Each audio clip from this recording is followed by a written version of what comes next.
कनकवृत्ति पुस्तकं शङ्खचक्रे बिभ्रद्भिन्न स्फटिकरुचिरे पुण्डरीके प्रषण्णः अम्लानश्रीरमृतविशधे रंशुभिः प्लावयन् माम् आविर्भूयादनकमहिमा मानसे वागधीशः रमापतिं पूर्णगुणं मुकुन्दं व्यासं च विज्ञानसहस्रभाम् पूर्णप्रबोधं च सुतत्वदीपं क्रमाकुरुश्च प्रणमामि सर्वेन्द्रियाभिमानमुख्यप्राणस्थविष्णुना प्रेरितश्रीचतुष्ट्यर्थं करिष्ये कर्म चाखिलं स्वस्त्यस्तु सतां चित्रैः पदैश्च गम्भीरैर्वाक्यैर्मानेन खण्डितैः गुरुभावं व्यञ्जयन्ती भातिश्री जयतीर्थवाक् प्राणायामं ततः कृत्वा तत्त्वन्यासात् ततः परं मातृकान्यासकान् कृत्वा प्राणानायम्य ಮೂಲತಃ ದೇಹಶುದ್ಧಿಯನ್ನ ಮಾಡಿಕೊಂಡು ಅಂದರೆ ಬ್ರಹ್ಮಹತ್ಯ ಶಿರಸ್ಕಂಚ ಸ್ವರ್ಣಸ್ಥೇಯ ಭುಜದ್ವಯಂ ಅನ್ನುವ ಪಾಪಪುರುಷನ ಚಿಂತನೆಯಿಂದ ವಾಯು ಬೀಜಾಕ್ಷರದಿಂದ ಅದನ್ನು ಬಸಿದು ಶೋಷಿಸಿ ರಮ್ ಅನ್ನುವಂತಹ ಅಗ್ನಿ ಬೀಜದಿಂದ ಅದನ್ನು ಸುಟ್ಟು ಅಂದರೆ ಪಾಪಪುರುಷನನ್ನು ಸುಟ್ಟು ಮತ್ತೆ ವಂ ಅನ್ನುವಂತಹ ಅಮೃತ ಬೀಜದಿಂದ ಶಿರಸ್ಸಿನಲ್ಲಿ ಭಗವಂತನ ಪದತಲದಿಂದ ಅಮೃತದ ರಸಧಾರೆ ನನ್ನ ನೆತ್ತಿಯಿಂದ ಸುಷುಮ್ನಾ ನಾಡಿಯ ಮೂಲಕ ಸಮಸ್ತ ದೇಹದ ಎಲ್ಲ ಭಾಗಗಳಿಗೂ ಅದು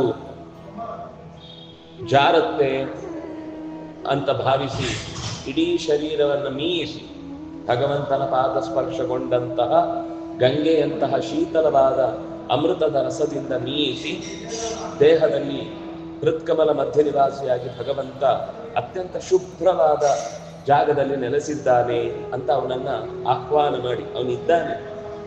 ಹೊಸದಾಗಿ ನಾವು ಅವನನ್ನು ಕರೆದು ಹೊಸ ಜಾಗ ಕೊಡುವುದೇನಲ್ಲ, ಅವನಿದ್ದಾನೆ ಅಂತ ನಮಗೆ ನೆನಪಾಗ್ಬೇಕಷ್ಟೆ. ಅವನಿದ್ದೇ ಇರ್ತಾನೆ, ಯಾವಾಗ್ಲೂ ಇದ್ದಾನೆ ಅನ್ನೋದನ್ನ ನೆನೆದು ಕೃತ್ವಾತ್ಮಾನಂ ತಥೋ ಹೃದಿ, ಅವನು ಅಂತರ್ಯಾಮಿಯಾಗಿದ್ದಾನೆ ಅಂತ ನೆನೆದು ಸಕಲ ಭೋಗ ಭಾಗ್ಯಗಳಿಂದ ಅತ್ಯಂತ ಪರಿಪೂರ್ಣನಾದ, ನಿರ್ದುಷ್ಟನಾದ, ಸಕಲ ಗುಣ ಪರಿಪೂರ್ಣನಾದ, ಅನಂತ ಕಾಲದಲ್ಲಿ ನೆಲೆಸಿದ, ಅನಂತ ದೇಶದಲ್ಲಿ ನೆಲೆಸಿದ, ಅನಂತ ಕಲ್ಯಾಣ ಗುಣಗಳಿಂದಲೇ ತುಂಬಿಕೊಂಡಿರುವಂತಹ ಭಗವಂತ ಅತ್ಯಂತ ಪುಟ್ಟದಾದ ಸೂಜಿಮಣಿಯಷ್ಟು ಸೂಕ್ಷ್ಮವಾದ ಹೃದಯಾಕಾಶದಲ್ಲಿ ಸಮಗ್ರವಾದ ತನ್ನ ದೇವತಾ ಪರಿವಾರದ ಜೊತೆಗೆ, ಸಮಗ್ರವಾದ ತನಗೆ ಒದಗಿಸಿದಂತಹ ವೈಭವದ ಜೊತೆಗೆ ನೆಲೆಸಿದ್ದಾನೆ ಅನ್ನುವ ಎಚ್ಚರದೊಂದಿಗೆ ಭಗವಂತನನ್ನ ನೆನೆದು ಆ ಬಳಿಕ ಪ್ರಾಣಾಯಾಮವನ್ನು ಮಾಡಿ ತತ್ವನ್ಯಾಸಗಳು ಅಂದರೆ ದೇಹದ ಪ್ರತಿಯೊಂದು ಇಂದ್ರಿಯದ ಭಾಗದಲ್ಲಿ ಅನೇಕ ತತ್ವಗಳನ್ನು ಚಿಂತಿಸಿ ಅದರ ಜೊತೆಗೆ ಮಾತೃಕಾನ್ಯಾಸ, ಅದೊಂದು ಪ್ರತ್ಯೇಕ ವಿಷಯ, ನಾವು ಮಾತಾಡಲೇಬೇಕಾದ ಅತ್ಯಂತ ನಿತ್ಯದಲ್ಲಿ ಅನುಷ್ಠಾನಕ್ಕೆ ಬರಬೇಕಾದ ಸಂಗತಿ ಅದು. ಯಾಕೆಂದರೆ ನಮ್ಮ ದೇಹದ ಪ್ರತಿಯೊಂದು ಇಂದ್ರಿಯ ಭಾಗಗಳಲ್ಲೂ ಕೂಡ ಅನೇಕ ದೇವತೆಗಳು ಭಗವಂತನ ಸೇವಕರಾಗಿ ಕಣ್ಣಿನಿಂದ ನೋಡುವ ಕ್ರಿಯೆ, ಕಿವಿಯಿಂದ ಕೇಳುವ ಕ್ರಿಯೆ, ಮೂಗಿನಿಂದ ಆ ಪರಿಮಳವನ್ನು ಸ್ವೀಕರಿಸುವ ಕ್ರಿಯೆ, ಬಾಯಿಯಿಂದ ಆಹಾರವನ್ನು ಸ್ವೀಕರಿಸುವ ಕ್ರಿಯೆ, ಕೈಯಿಂದ ಕೆಲಸ ಮಾಡುವ, ಕಾಲಿನಿಂದ ಓಡಾಡುವ, ಹೀಗೆ ಪ್ರತಿಯೊಂದು ಇಂದ್ರಿಯಗಳಿಂದಲೂ ಕೂಡ ತತ್ತದ್ದೇವತಾಭಿಮಾನಿಗಳು ನಿಂತು ನಮಗೆ ಬೇಕಿರುವಂತಹ ಅನೇಕ ರಕ್ಷಾನುಕೂಲವನ್ನು ಮಾಡಿಕೊಟ್ಟಿದ್ದಾರೆ. ಅದರಿಂದಾಗಿ ತತ್ವನ್ಯಾಸ ಮಾತೃಕಾನ್ಯಾಸಗಳನ್ನು ಅದು ಕೊನೆಗೆ ನಮಗೇನಾಗಿದೆ ಅಂದರೆ ಸರ್ವಾಭ್ಯ ತತ್ವದೇವತಾಭ್ಯೋ ನಮಃ, ಸರ್ವಾಭ್ಯ ಮಾತೃಕಾ ದೇವತಾಭ್ಯೋ ನಮಃ ಅಂತ ಒಂದು ಸಾಲಿನಲ್ಲಿ ಪೀಠ ದೇವತಾಭ್ಯೋ ನಮಃ, ಆವರಣ ದೇವತಾಭ್ಯೋ ನಮಃ, ಈ ತತ್ವ ದೇವತಾಭ್ಯೋ ನಮಃ, ಮಾತೃಕಾ ದೇವತಾಭ್ಯೋ ನಮಃ ಹೇಳಿದ್ರೆ ನಮಗೆಲ್ಲ ಗಡಿಬಿಡಿಯಲ್ಲಿ ಮುಗಿದು ಹೋಯಿತು ಅಂತ ಹಾಗಾಗುತ್ತೆ. ಆದರೆ ಅದರ ಉದ್ದೇಶ ಇರುವುದು ಅವರು ನಿರಂತರ ನಾವು ಕೇಳಲಿ ಬಿಡ್ಲಿ ನಮ್ಮ ಪರವಾಗಿ ಭಗವಂತನ ಪೂಜೆಯ ರೂಪದಲ್ಲಿ ನಮ್ಮ ಇಂದ್ರಿಯಗಳಲ್ಲಿ ನಿಂತು ಅನಂತ ಕರ್ಮಗಳನ್ನ ಬಿಡದೆ ಭಗವಂತನ ಆಜ್ಞೆಯೂ ಹೌದು, ಭಗವಂತನ ಪ್ರೀತಿಕರವಾದ ಕರ್ತವ್ಯ ಅನ್ನುವ ದೃಷ್ಟಿಯಿಂದಲೂ ಹೌದು, ಅದನ್ನ ಮಾಡ್ತಾನೆ ಇರ್ತಾರೆ. ಆ ಬಳಿಕ ಮತ್ತೆ ಪ್ರಾಣಾಯಾಮವನ್ನು ಮಾಡಿ, ಪ್ರಾಣಾಯಾಮದ ಕುಂಭಕದಲ್ಲಿ ನಾರಾಯಣ ಅಷ್ಟಾಕ್ಷರ ಅದಕ್ಕೆ ಮೂಲ ಅಂತ ಹೇಳಿದ್ವಿ. ಮೂಲತಃ ಪ್ರಾಣಾನ್ ಆಯಮ್ಯ, ಮೂಲ ಮಂತ್ರ ಅಂದ್ರೆ ಮತ್ತೆ ಎಲ್ಲಿ ಮೂಲ ಶಬ್ದ ಬಂತು ಅಂದ್ರೆ ಅದು ನಾರಾಯಣ ಅಷ್ಟಾಕ್ಷರ ಅಂತ ಲೆಕ್ಕ. ತಂತ್ರಸಾರದಲ್ಲಿ ಆಚಾರ್ಯರು ಅದನ್ನ ಹೇಳಿ ತೋರಿಸಿದ್ದಾರೆ. ಎಲ್ಲರೂ ಆನಂತರ ತಂತ್ರಗ್ರಂಥದಲ್ಲಿ ಅದನ್ನೇ ಅನುಸರಿಸಿಕೊಂಡು ಬಂದಿದ್ದಾರೆ. ಅದರಿಂದಾಗಿ ಆ ಬಳಿಕ ಅಷ್ಟಾಕ್ಷರನ್ಯಾಸ ಪೂರ್ವಂ ಧ್ಯಾಯೇತ್ ಉದ್ಯದ್ಭಾಸ ಆದಿತ್ಯಥ ಪೂಜಾಂಗಮಿತಿ ಮೂಲಂ ಚ ಜಪೇದಷ್ಟೋತ್ತರಂ ಶತಂ ಪುನಶ್ಚಾಕ್ಷರ ವಿನ್ಯಾಸಂ ಕೃತ್ವಾ ಧ್ಯಾಯೇತ್ ಹರಿಂ ಪುನಃ ಧ್ಯಾತ್ವಾ ಉದ್ಯದ್ಭಾಸತ್ ಸಮಾಭಾಸಃ ಇತ್ಯಥ. ಈ ನಾರಾಯಣ ಅಷ್ಟಾಕ್ಷರ ಮಂತ್ರದ ಪ್ರಧಾನವಾದ ಧ್ಯಾನ ಶ್ಲೋಕ ಅದು. ಬೆಳಗುವ ಈಗ ತಾನೇ ಉದಿಸಿದ ನೇಸರನ ಬಣ್ಣದಿಂದ ಮೈ, ಅಂದ್ರೆ ಅದು ಹೊಂಬಣ್ಣ. ನೇಸರನ ಬಣ್ಣ ಅಂದ್ರೆ ಹೊಂಬಣ್ಣ. ಹೊಂಬಣ್ಣದಿಂದ ಕೂಡಿದಂತಹ ಭಗವಂತನನ್ನು ಚಿಂತಿಸಿ ಅವನ ಪರಿವಾರವಾಗಿ ಅವನದ್ದೇ ಕೆಲವು ರೂಪಗಳು, ಜೊತೆಗೆ ಇನ್ನು ಅನೇಕ ಭಗವಂತನ ಸಹಾಯಕ ವರ್ಗದವರೆಲ್ಲರೂ ಸೇರಿಕೊಂಡಿರುವಂತದ್ದನ್ನ ಅವರೆಲ್ಲ ಪೂಜೆಯ ಅಂಗಗಳು. ಲಕ್ಷ್ಮೀದೇವಿ ಭಗವಂತನ ಸೇವೆಗೋಸ್ಕರ ಒಂದು ರೂಪದಲ್ಲಿ ಭಗವಂತನ ಜೊತೆಗಿರ್ತಾಳೆ. ಇನ್ನೊಂದು ರೂಪದಿಂದ ನಾವು ಸೇವೆಯನ್ನು ಸಲ್ಲಿಸುವಾಗ ನಾವು ಸಲ್ಲಿಸುವುದನ್ನು ದೇವರು ಸ್ವೀಕರಿಸುವುದಿಲ್ಲ ಅಂತ ಅವಳೇ ಒಂದು ರೂಪದಿಂದ ನಿಂತು ನಾವು ಮಾಡುವ ಪ್ರತಿಯೊಂದು ಅರ್ಘ್ಯಪಾತ್ಯಾದಿ ಸೇವೆಗಳನ್ನ ಭಗವಂತನಿಗೆ ಮುಟ್ಟಿಸ್ತಾ ಇರ್ತಾಳೆ. ಹಾಗಾಗಿ ಅದು ಪೂಜಾಂಗವಾಗಿ ಉಳಿದ ದೇವತೆಗಳು ಭಗವಂತನ ಜೊತೆಗೆ ಇಳಿದು ಬರ್ತಾರೆ. ಹೀಗೆ ಮತ್ತೆ ಅಷ್ಟೋತ್ತರ ಜಪವನ್ನ ಸಾಧ್ಯವಾದಷ್ಟು 108 ಮೂಲ ಮಂತ್ರ ಜಪವನ್ನ ಮಾಡಬೇಕು ಅಂತ ಹೇಳುವಂಥದ್ದು. ಹಾಗೆ ಅದೇ ನಾರಾಯಣ ಅಷ್ಟಾಕ್ಷರದಿಂದ ಪ್ರತಿಮೆಯಲ್ಲಿ ಅಕ್ಷರ ವಿನ್ಯಾಸವನ್ನ ಮಾಡಿ ಪಾದದಲ್ಲಿ, ಜಾನುವಿನಲ್ಲಿ, ಕಟಿಯಲ್ಲಿ, ಹೊಟ್ಟೆಯಲ್ಲಿ, ಎದೆಯಲ್ಲಿ, ಕತ್ತಿನಲ್ಲಿ ಮತ್ತು ತಲೆಯಲ್ಲಿ ಈ ಕ್ರಮದಲ್ಲಿ ನ್ಯಾಸವನ್ನ ಮಾಡಿ, ಅಕ್ಷರ ನ್ಯಾಸವನ್ನ ಮಾಡಿ ಭಗವಂತನನ್ನ ನೆನೆದು ಕೈ ಎರಡು ಮುಗಿದು ವಿಶುದ್ಧೀದ ಅಂತನ್ನುವ ಮಂತ್ರದಿಂದ ನೀನೇ ಪೂಜೆ ಮಾಡಿಸಿಕೋ ಅಂತ ಕೇಳಬೇಕು. ಅದಾದ್ಮೇಲೆ ಭಗವಂತನ ಬಹಳ ಪ್ರಸಿದ್ಧವಾದ ಮಾತು ಆರಾಧ್ಯಸೆ ಪ್ರಾಣಭೃತಾಂ ಪ್ರಣೇತ್ರ ಪ್ರಾಣಾಧಿನಾಥೇನ ಸಮೀರಣೇನ ನಾರಾಯಣ ಜ್ಞಾನ ಸುಖೈಕ ಪೂರ್ಣ ಸ್ವಾಮಿನ್ ಮಮ ಶ್ರೀರಮಣ ಪ್ರಸೀದ. ನನ್ನ ವಿಷಯದಲ್ಲಿ ಪ್ರಸನ್ನನಾಗಿ ಈ ಸನ್ನಿಧಾನದಲ್ಲಿ ನೆಲೆಸು ಅಂತ ಕೇಳಿಕೊಳ್ಳುವಂಥದ್ದು. ಅಲ್ಲೇ ಮತ್ತೆ ಕೇಳುವಂಥದ್ದು ಬಿಂಬೋಸಿ ಪ್ರತಿಬಿಂಬೋಸ್ಮಿ ತವಯದ್ಯಪಿಕ ಅಂತರಂ ಸ್ವಾಮಿನ್ ನಿರ್ದೋಷ ಮದ್ದೋಷಂ ವಿವೇಚಯ. ಸ್ವಾಮಿ, ನೀನು ನಿರ್ದುಷ್ಟನಾಗಿದ್ದಿ, ನಾನು ಅನೇಕ ದೋಷಗಳಿಂದ ತುಂಬಿದವನಾಗಿದ್ದೇನೆ. ಆದ್ರಿಂದಾಗಿ ನನ್ನ ದೋಷಗಳನ್ನು ಮನ್ನಿಸಿ ನೀನೇ ಆ ಪೂಜೆಯನ್ನ ನಿನ್ನ ಕೈಯಿಂದಲೇ ಮಾಡಿಸಿ ನನಗೆ ಅನುಕೂಲವನ್ನು ಮಾಡಿಕೊಡಬೇಕು ಅಂತ ಕೇಳಿಕೊಳ್ಳುವಂಥದ್ದು. ತತ್ಸರ್ವಂ ವಿಷ್ಣು ಪೂಜಾಸ್ತು ತವದೇವ ಪ್ರಸಾದತಃ. ನಾನು ಮಾಡುವ ಪ್ರತಿಯೊಂದು ಕೆಲಸವೂ ಕೂಡ ಅದು ನಿನ್ನ ಪೂಜೆಯಾಗಲಿ ಅನ್ನುವ ಪ್ರಾರ್ಥನೆಯನ್ನು ಮಾಡಿ ಆಮೇಲೆ ಸಂಪ್ರಾರ್ಥೈವಂ ಸ್ವಬಿಂಬಸ್ಥಂ ಮುದ್ರಯ ಪ್ರಾರ್ಥನಾಖ್ಯಯ. ಸ್ವಬಿಂಬಸ್ಥಂ ಪ್ರಾರ್ಥನಾಖ್ಯಯ ಮುದ್ರಯ ಬರಬೇಕು ಅಂತ ನಾವು ದೊಡ್ಡವರನ್ನು ಹೇಗೆ ಕೇಳ್ತೇವೆ? ಕೈ ಎರಡನ್ನು ನೀಡಿ ಕೃತಾಂಜಲಿ ಪುಟ ಅಂದ್ರೆ ಅಂಗೈಯನ್ನು ಚಾಚಿ ತಾವು ಬರಲೇಬೇಕು. ಸಾಮಾನ್ಯ ಗುರುಗಳನ್ನು ನಾವು ಬನ್ನಿ ಅಂತ ಕರೆಯುವಾಗ ಹೀಗೆ ಕರೆಯುವುದು, ಹೀಗೆ ಬನ್ನಿ ಅಂತ ಯಾರು ಕರೆಯರು. ಮಕ್ಕಳನ್ನು ಕರೆದ ಹಾಗೆ ದೊಡ್ಡವರನ್ನು ಕರೀಲಿಕ್ಕಾಗಲ್ಲ. ಆಗ ದೊಡ್ಡವರನ್ನು ಕರೆಯುವಾಗ ಎರಡೂ ಕೈ ನೀಡಿ ಅಂಜಲಿ ಪುಟದಿಂದ ಬನ್ನಿ ಅಂತ ಅವರನ್ನ ಒಳಕ್ಕೆ ಮಾಡಿಕೊಳ್ಳುವ ಹಾಗೆ. ಆ ನಂತರ ಭಗವಂತನನ್ನ ಪೀಠದಲ್ಲಿ ಕೂಡಿಸಿದ ಬಳಿಕ ಕಲಶಂ ಪೂಜೆಯೇ ಪಶ್ಚಾತ್. ಆ ನಂತರ ಹಿಂದೆ ಮೊದಲೇ ನಾವು ಕಲ್ಪಿಸಿದಂತಹ ಕಲಶಗಳಲ್ಲಿ 100 ದೇವತೆಗಳನ್ನ ಆವಾಹನೆ ಮಾಡಲಿಕ್ಕಿದೆ. ಯಾರೆಲ್ಲ ಅದನ್ನ ಆಚಾರ್ಯರು ಹೇಳಿದ್ದಾರೆ. ಅಜಾದಿ 51 ಅಕ್ಷರ ದೇವತೆಗಳು, ಆಮೇಲೆ ಕೇಶವಾದಿ 24 ದೇವತೆಗಳು,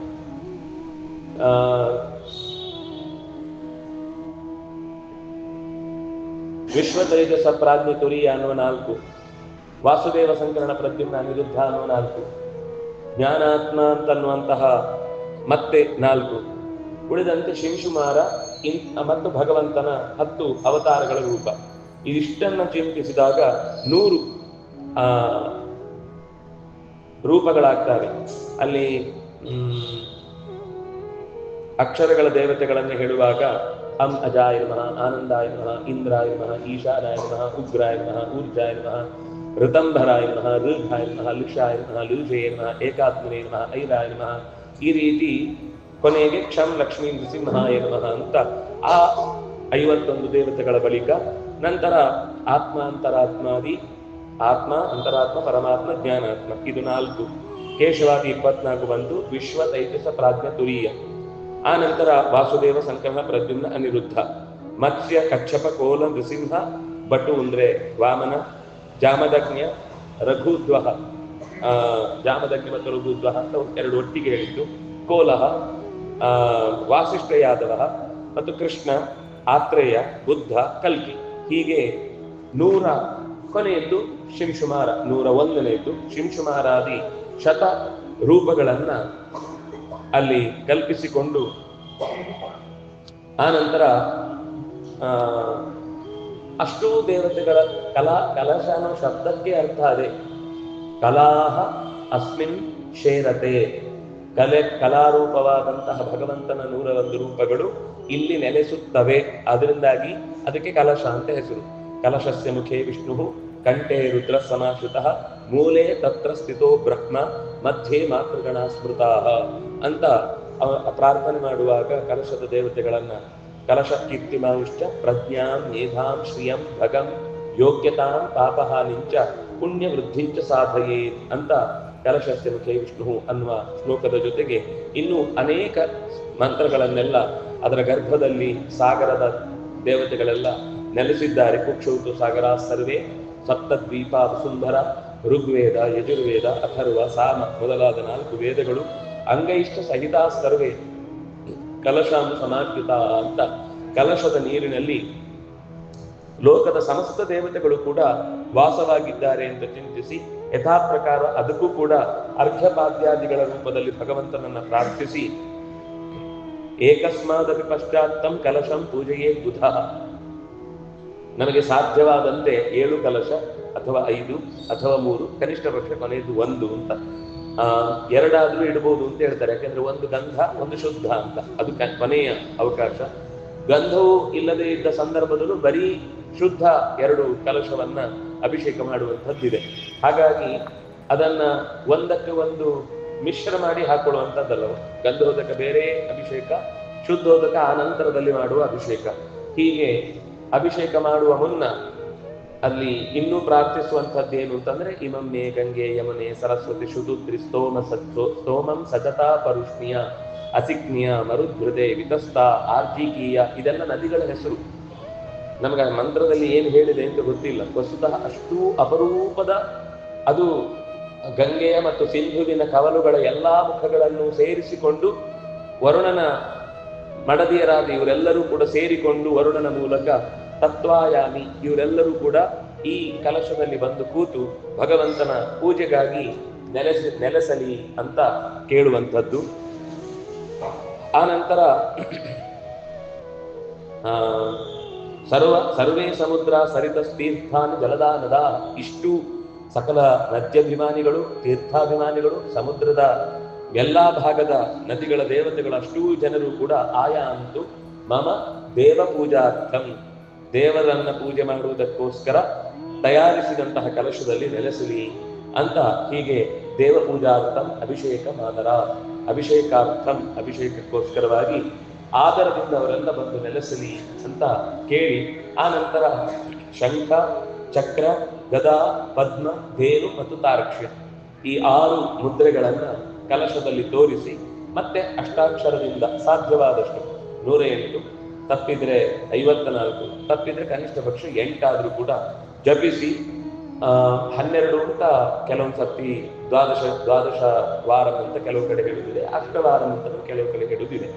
ಅದು ಕನಿಷ್ಠ ಪಕ್ಷ ಅದರ ಅಕ್ಷರದಷ್ಟಾದ್ರೂ ಇರಬೇಕು ಅಂತ. 8 ಅನ್ನೋದರ ತಾತ್ಪರ್ಯ ಏನು ಅಂದ್ರೆ ಆ ಅಕ್ಷರ ಮಂತ್ರದಲ್ಲಿ ಎಷ್ಟಿರುತ್ತೋ ಅಷ್ಟು ಬಾರಿ ಆದ್ರೂ ಅದನ್ನ ಮಾಡಿದ್ದು 1 ಆವೃತ್ತಿ ಆಯಿತು ಅಂತ ಲೆಕ್ಕ. ಆ 1 ಆವೃತ್ತಿ ಆದ್ರೂ ಕೂಡ ಆ ಕಲಶದಲ್ಲಿ ಭಗವಂತನ ಸನ್ನಿಧಾನವನ್ನು ಕಲ್ಪಿಸಬೇಕು ಅಂತ. ಹೀಗೆ ಆ ನಂತರ ಕಲಶದಲ್ಲಿ ಷೋಡಶೋಪಚಾರವನ್ನ ಯಥಾಶಕ್ತಿ ಮಾಡಿ ಅರ್ಘ್ಯಪಾದ್ಯಾದಿಗಳನ್ನ ದೀಪ ನೈವೇದ್ಯಗಳನ್ನು ಸಲ್ಲಿಸಿ ಬಳಿಕ ಶಂಖದಲ್ಲಿ ಮತ್ತೆ ದೇವತೆಗಳನ್ನು ಆಹ್ವಾನ ಮಾಡಿ, ಯಾಕೆಂದ್ರೆ ಶಂಖದಲ್ಲಿ ಲಕ್ಷ್ಮಿ ನೆಲೆಸಿ ಭಗವಂತನಿಗೆ ಶಂಖೋದಕದ ಮೂಲಕ ಅಭಿಷೇಕ ಗೈಯುವವಳು. ಹಾಗಾಗಿ ತ್ವಂಪುರ ಸಾಗರೋತ್ಪನ್ನೋ ವಿಷ್ಣುನ ವಿಧೃತಕ್ಕರೆ ನಮಿತ ಸರ್ವದೇವೈಷ್ಟ ಪಾಂಚಜನ್ಯ ನಮೋಸ್ತುತೆ ಅಂತ ಪಾಂಚಜನ್ಯ ರೂಪದಲ್ಲಿರುವಂತಹ ಅಲ್ಲಿ ಒಂದು ಭಗವಂತನ ರೂಪವೂ ಇದೆ. ಮುಖ್ಯವಾಗಿ ಲಕ್ಷ್ಮಿ ಅಲ್ಲಿ ನೆಲೆಸಿ ದೇವರನ್ನು ಪೂಜಿಸುವಂಥವಳು. ಹಾಗಾಗಿ ಅಲ್ಲಿ ಗಾಯತ್ರಿಯನ್ನು 3 ಸರ್ತಿ ಜಪಿಸಿ ಯಥಾ ಪ್ರಕಾರ ಹಿಂದೆ ಹೇಳಿದ ಹಾಗೆ ಶಂಖ ಮುದ್ರೆಯನ್ನು ತೋರಿಸಿ ಅಲ್ಲೂ 8 ಬಾರಿ ನಾರಾಯಣ ಅಷ್ಟಾಕ್ಷರ ಮೂಲ ಮಂತ್ರದಿಂದ ಜಪಿಸಿ ಅದರ ನೀರಿನಿಂದ ತಾನು ಸುತ್ತ ತಂದಿಟ್ಟಂತಹ ಹೂ ಇರ್ಬೋದು, ತುಳಸಿ ಇರ್ಬೋದು, ಪೂಜೆಗಾಗಿ ತಂದಿಟ್ಟ ಪಾತ್ರೆಗಳು ಇದೆಲ್ಲವನ್ನು ಕೂಡ ಅಪವಿತ್ರ ಪವಿತ್ರೋವ ಸರ್ವಾವಸ್ಥಾಂಗತೋಪಿವ ಯಸ್ಮರೇತ್ ಪುಂಡರೀಕಾಕ್ಷ ಸಭಾಖ್ಯಾಭ್ಯಂತರ ಶುಚಿ ಅಂತ ಎಲ್ಲ ಕಡೆ ಪ್ರೋಕ್ಷಣೆಗೈದು ಆ ಶುದ್ಧಿಯನ್ನ ಮಾಡಿಕೊಂಡು, ಯಾಕಂದ್ರೆ ಅದರಲ್ಲಿ ವರಾಹರೂಪಿ ಪರಮಾತ್ಮನನ್ನು ಚಿಂತಿಸಬೇಕು ಅಂತ ಹೇಳುದು. ಎಲ್ಲ ಪಾತ್ರೆಗಳು, ದರ್ಭೆ, ಈ ಯಜ್ಞಕ್ಕೆ ಅಥವಾ ಪೂಜೆಗೆ ಸಂಬಂಧಪಟ್ಟ ಅಷ್ಟೂ ವಸ್ತುಗಳು ಅದು ವರಾಹರೂಪಿ ಪರಮಾತ್ಮನ ಮೈಯಿಂದ ಕುದುರಿ ಬಂದದ್ದು ಅನ್ನುವ ಕಾರಣಕ್ಕೋಸ್ಕರ ಅಲ್ಲಿ ಪೂಜೆಯ ಆರಂಭದಲ್ಲಿ ವಸ್ತುಗಳಲ್ಲಿ, ಪದಾರ್ಥಗಳಲ್ಲಿ ಭಗವಂತನ ವರಾಹ ರೂಪವನ್ನು ಚಿಂತಿಸಿದ್ರೆ ಇನ್ನೇನೇ ತರದ ಹೊರಗಿನಿಂದ ತೊಂದರೆಗಳು ಬರುವುದಿದ್ರೆ ಅದನ್ನ ವರಾಹರೂಪಿ ಪರಮಾತ್ಮ ಪರಿಹರಿಸ್ತಾನೆ ಅಂತ ಹೀಗೆ ಪಾತ್ರಾಣ್ಯಾಸಾದಯೋ ಪೂರ್ವಂ ಪಂಚಪೂಜಾ ವಿಧೌ ಸದಾ ಅರ್ಘ್ಯಂ ವಾ ಯುಪದೇ ಪ್ರೋಕ್ತಂ ನೈಋತ್ಯಾಂ ಪಾದ್ಯಮೇವ ಚ ಅದನ್ನು ಇಡುವ ಕ್ರಮವನ್ನು ಮತ್ತೆ ಹೇಳಿದ್ರು. 5 ಪಾತ್ರೆಗಳನ್ನು ಸಿದ್ಧಪಡಿಸಿಕೊಂಡಿದ್ರೆ ಅರ್ಘ್ಯ ಪಾತ್ರೆಯನ್ನ ವಾಯವ್ಯದಲ್ಲಿ, ನೈಋತ್ಯದಲ್ಲಿ ಪಾದ್ಯವನ್ನು, ಈಶಾನ್ಯದಲ್ಲಿ ಆಚಮನೀಯವನ್ನು, ಆಗ್ನೇಯದಲ್ಲಿ ಸ್ನಾನಕ್ಕೆ ಬಳಸುವ ನೀರನ್ನು ಮತ್ತು 4 ಪಾತ್ರೆಗಳ ಮಧ್ಯದಲ್ಲಿ 2 ಪಾತ್ರೆಗಳನ್ನು ಇರಿಸಿ ಅದರಲ್ಲಿ ಶುದ್ಧ ಜಲವನ್ನ ತುಂಬುವುದು ಒಟ್ಟು ಕ್ರಮ.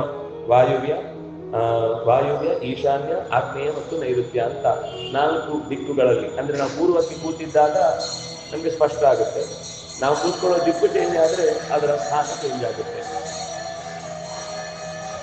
ಹೀಗೆ ವಿದ್ಯುಕ್ತವಾಗಿ ಆ ಶಂಖದಲ್ಲೂ ಕೂಡ ಗಂಧ ತುಳಸಿಯಾದಿಗಳನ್ನು ಸಮರ್ಪಿಸಿ ಅದನ್ನು ಮತ್ತೆ ಅಭಿನಂದನೆ ಮಾಡಿ ಕಲಶಕ್ಕೆ ಆ ನೀರನ್ನ ಅಂದ್ರೆ ಹಸ್ತಾಕ್ಷರ ಜಪವನ್ನು ಮಾಡಿ ಮತ್ತೊಮ್ಮೆ ಆ ದೇವತಾ ಸನ್ನಿಧಾನವನ್ನ ಕಲಶದಲ್ಲಿ ತುಂಬಿಕೊಳ್ಳುವಂತೆ ಪ್ರಾರ್ಥಿಸುವಂಥದ್ದು. ಆ ನಂತರ ಪೀಠವನ್ನ ಪೂಜಿಸುವಂಥದ್ದು. ಪೀಠ ಪೂಜೆಗಳಲ್ಲಿ ನಿನ್ನೆ ನಾವು ನೋಡಿದ ಹಾಗೆ ಭಗವಂತನ ಪ್ರಧಾನವಾದ ಸಹಾಯಕ ವರ್ಗವೆಲ್ಲವೂ ಕೂಡ ಆ ಪೀಠದ ಸರ್ವ ಗುರುಗಳನ್ನ ಬಲಭಾಗದಲ್ಲೂ ಉಳಿದ ದೇವತೆಗಳನ್ನು ಎಡಭಾಗದಲ್ಲಿ ಅಂತ ಸ್ಥೂಲವಾಗಿ, ಅಲ್ಲಿ ಪ್ರತ್ಯೇಕವಾಗಿ ಮತ್ತೆ ನಾವು ಬಿಡಿಸಿ ಹೇಳುವುದಾದ್ರೆ ಧರ್ಮ, ಜ್ಞಾನ, ವೈರಾಗ್ಯ, ಐಶ್ವರ್ಯ, ಅಧರ್ಮ, ಅಜ್ಞಾನ, ಅವೈರಾಗ್ಯ, ಅನೈಶ್ವರ್ಯದ 4 ಪಾದಗಳಲ್ಲಿ ಈಶಾನ್ಯದಿಂದ ಹಿಡಿದು 4 ದಿಕ್ಕುಗಳಲ್ಲೂ ಕೂಡ ಭಗವಂತನನ್ನ ಪ್ರಾರ್ಥಿಸುವಂಥದ್ದು, ಪೀಠದ ದೇವತೆಗಳನ್ನ ಕೇಳಿಕೊಳ್ಳುವಂಥದ್ದು. ಹೀಗೆ ಪೀಠ ದೇವತಾ ಪೂಜೆಯಾದ ಬಳಿಕ ಅದರದ್ದೊಂದು ಸಾಲಾಗಿ ಕ್ರಮವಾಗಿ ಹೇಳುವುದಿದೆ. ಗರುಡ, ವ್ಯಾಸದೇವ, ದುರ್ಗಾ, ಸರಸ್ವತಿ, ಧರ್ಮ, ಜ್ಞಾನ, ವೈರಾಗ್ಯ, ಐಶ್ವರ್ಯ, ಆಮೇಲೆ ಅದೇ ಪೂರ್ವಾದಿ ಕೋಣ ಭಾಗದಿಂದ, ಈಶಾನ್ಯ ಅಂದ್ರೆ ಆಗ್ನೇಯ ಭಾಗದಿಂದ ಅಧರ್ಮ, ಅಜ್ಞಾನ, ಅವೈರಾಗ್ಯ, ಅನೈಶ್ವರ್ಯಾದಿಗಳನ್ನು ಚಿಂತಿಸಿ, ಅಲ್ಲಿ ಯಾರನ್ನು ಚಿಂತಿಸ್ಬೇಕು ಇದನ್ನು ಆಚಾರ್ಯರು ಹೇಳಿದ್ದಾರೆ. ಅಧರ್ಮವನ್ನ ನಿರುತಿಯೂ ಕೂಡ, ಅಧರ್ಮ ಎಂಬ ಅಜ್ಞಾನವನ್ನ ದುರ್ಗೆ, ಆಮೇಲೆ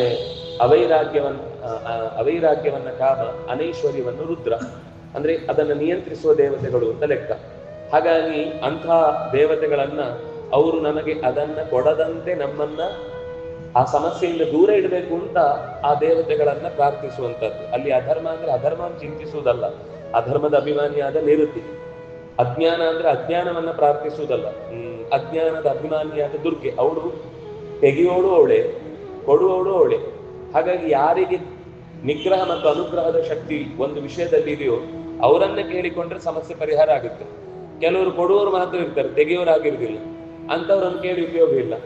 ಆದ್ರೆ ಯಾರಿಗೆ ಅದರ ಪೂರ್ತಿ ನಿರ್ವಹಣೆಯ ಜವಾಬ್ದಾರಿ ಮತ್ತು ಅದರ ಮೇಲಿನ ಅಧಿಕಾರ ಇರುತ್ತೋ ಅವರು ನಿಜವಾಗಿ ನಮಗೆ ಉಪಕಾರ ಕೊಡುವ ದೃಷ್ಟಿಯಿಂದ ಆಚಾರ್ಯರು ಆ ಪೀಠ ಪೂಜೆಯ ವಿಷಯವನ್ನು ಹೇಳುವಾಗ ಪೀಠಕ್ಕೆ ಸಂಬಂಧಪಟ್ಟ ಆ ದೇವತೆಗಳ ಪ್ರಾರ್ಥನೆ ಮಾಡಿದರೆ ಅಂತ ದೋಷಗಳು ನಮಗೆ ಅಂಟುವುದಿಲ್ಲ ಅನ್ನುವ ಅಂಶವನ್ನ ಹೇಳಿ, ಆ ನಂತರ ಆ ಕೂರ್ಮನಲ್ಲಿ ಅನಂತ, ಅದರ ಮೇಲೆ ಪೃಥಿವಿ, ಅದರ ಮೇಲೆ ಕ್ಷೀರಸಾಗರ, ಅದರ ಮೇಲೆ ಶ್ವೇತದ್ವೀಪ, ಆ ಶ್ವೇತದ್ವೀಪದ ಮೇಲೆ ಒಂದು ಸುಂದರವಾದ ದಿವ್ಯವಾದ ಮಂಟಪ, ಅದು ರತ್ನಮಯವಾಗಿ ತುಂಬಿಕೊಂಡು ಅದರ ಮಧ್ಯದಲ್ಲೊಂದು ಪದ್ಮ, ಆ ಪದ್ಮದ ಕ್ರಮವಾಗಿ 3 ಪದ್ಮಗಳಲ್ಲಿ ಸತ್ವ ರಜಸ್ಸು ತಮಸ್ಸು, ಸತ್ವಾಭಿಮಾನಿನಿ ಶ್ರೀ, ರಜೋಭಿಮಾನಿನಿ ಭೂಮಿ, ತಮೋಭಿಮಾನಿನಿ ದುರ್ಗಾಯಿ ಅಂತ 3 ಕ್ರಮದಲ್ಲಿ ಪದ್ಮತ್ರಯದಲ್ಲಿ ರಮೇ ಆ ರೂಪದಿಂದ ನಿಂತು ಭಗವಂತನನ್ನ ಆ ಮಧ್ಯದ ಭಾಗದಲ್ಲಿ ಅದರಲ್ಲಿ 3 ದಳಗಳಿರ್ತವೆ ಪ್ರಧಾನ: ಸೋಮ ಮಂಡಲ, ವನ್ನಿ ಮಂಡಲ ಮತ್ತು ಸೂರ್ಯ ಮಂಡಲ.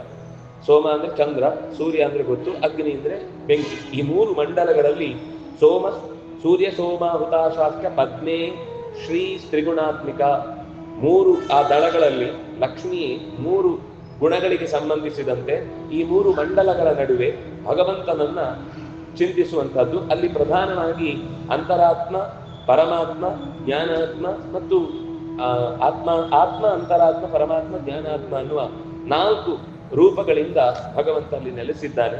ಅದರ ಒಳಗಿನ ಸರ್ಕಲ್ ಮತ್ತೆ ವಿಮಲಾಯೇಮ, ಉತ್ಕರ್ಷಣ್ಯೇ, ಜ್ಞಾನಾಯೇಮ, ಕ್ರಿಯಾಯೇಮ, ಯೋಗಾಯೇಮ, ಪ್ರಕ್ರಿಯೇಮ, ಸತ್ಯಾಯೇಮ, ಈಶಾನಾಯೇಮ, ಮಧ್ಯದಲ್ಲಿ ಅನುಗ್ರಹೋನ್ಮುಖನಾದಂತಹ ಅನಂತನ ಮೇಲೆ ಕೂತಿರುವಂತಹ ಅತ್ಯಂತ ವರ್ಣಮಯ ಅಂದ್ರೆ ಬಂಗಾರದಿಂದ ಲೇಪಿತವಾದಂತಹ ವಸ್ತುಗಳನ್ನು ನಾವು ಅದು ಹೊಳೆಯುವಾಗ ಹೇಗೆ ಕಾಣುತ್ತೋ ಅಂತಹ ಬಣ್ಣದಿಂದ ಕೂಡಿದ ಭಗವಂತನ ಶಕ್ತಿ ಅಷ್ಟದಿಕ್ಕುಗಳಲ್ಲಿ ತನ್ನನ್ನೇ ಹೋಲಿಸಿಕೊಂಡು ಯೋಗಪೀಠಗನಾಗಿ ಭಗವಂತ ನಿಂತಿದ್ದಾನೆ. ಅಂತಹ ಹರಿಯನ್ನ ಪೂಜೆಯೇ ಅಂತ ತಥೋನಂತಂ ಯೋಗಪೀಠ ಸ್ವರೂಪಂ ಪೂಜೆಯೇ ಧರೇ.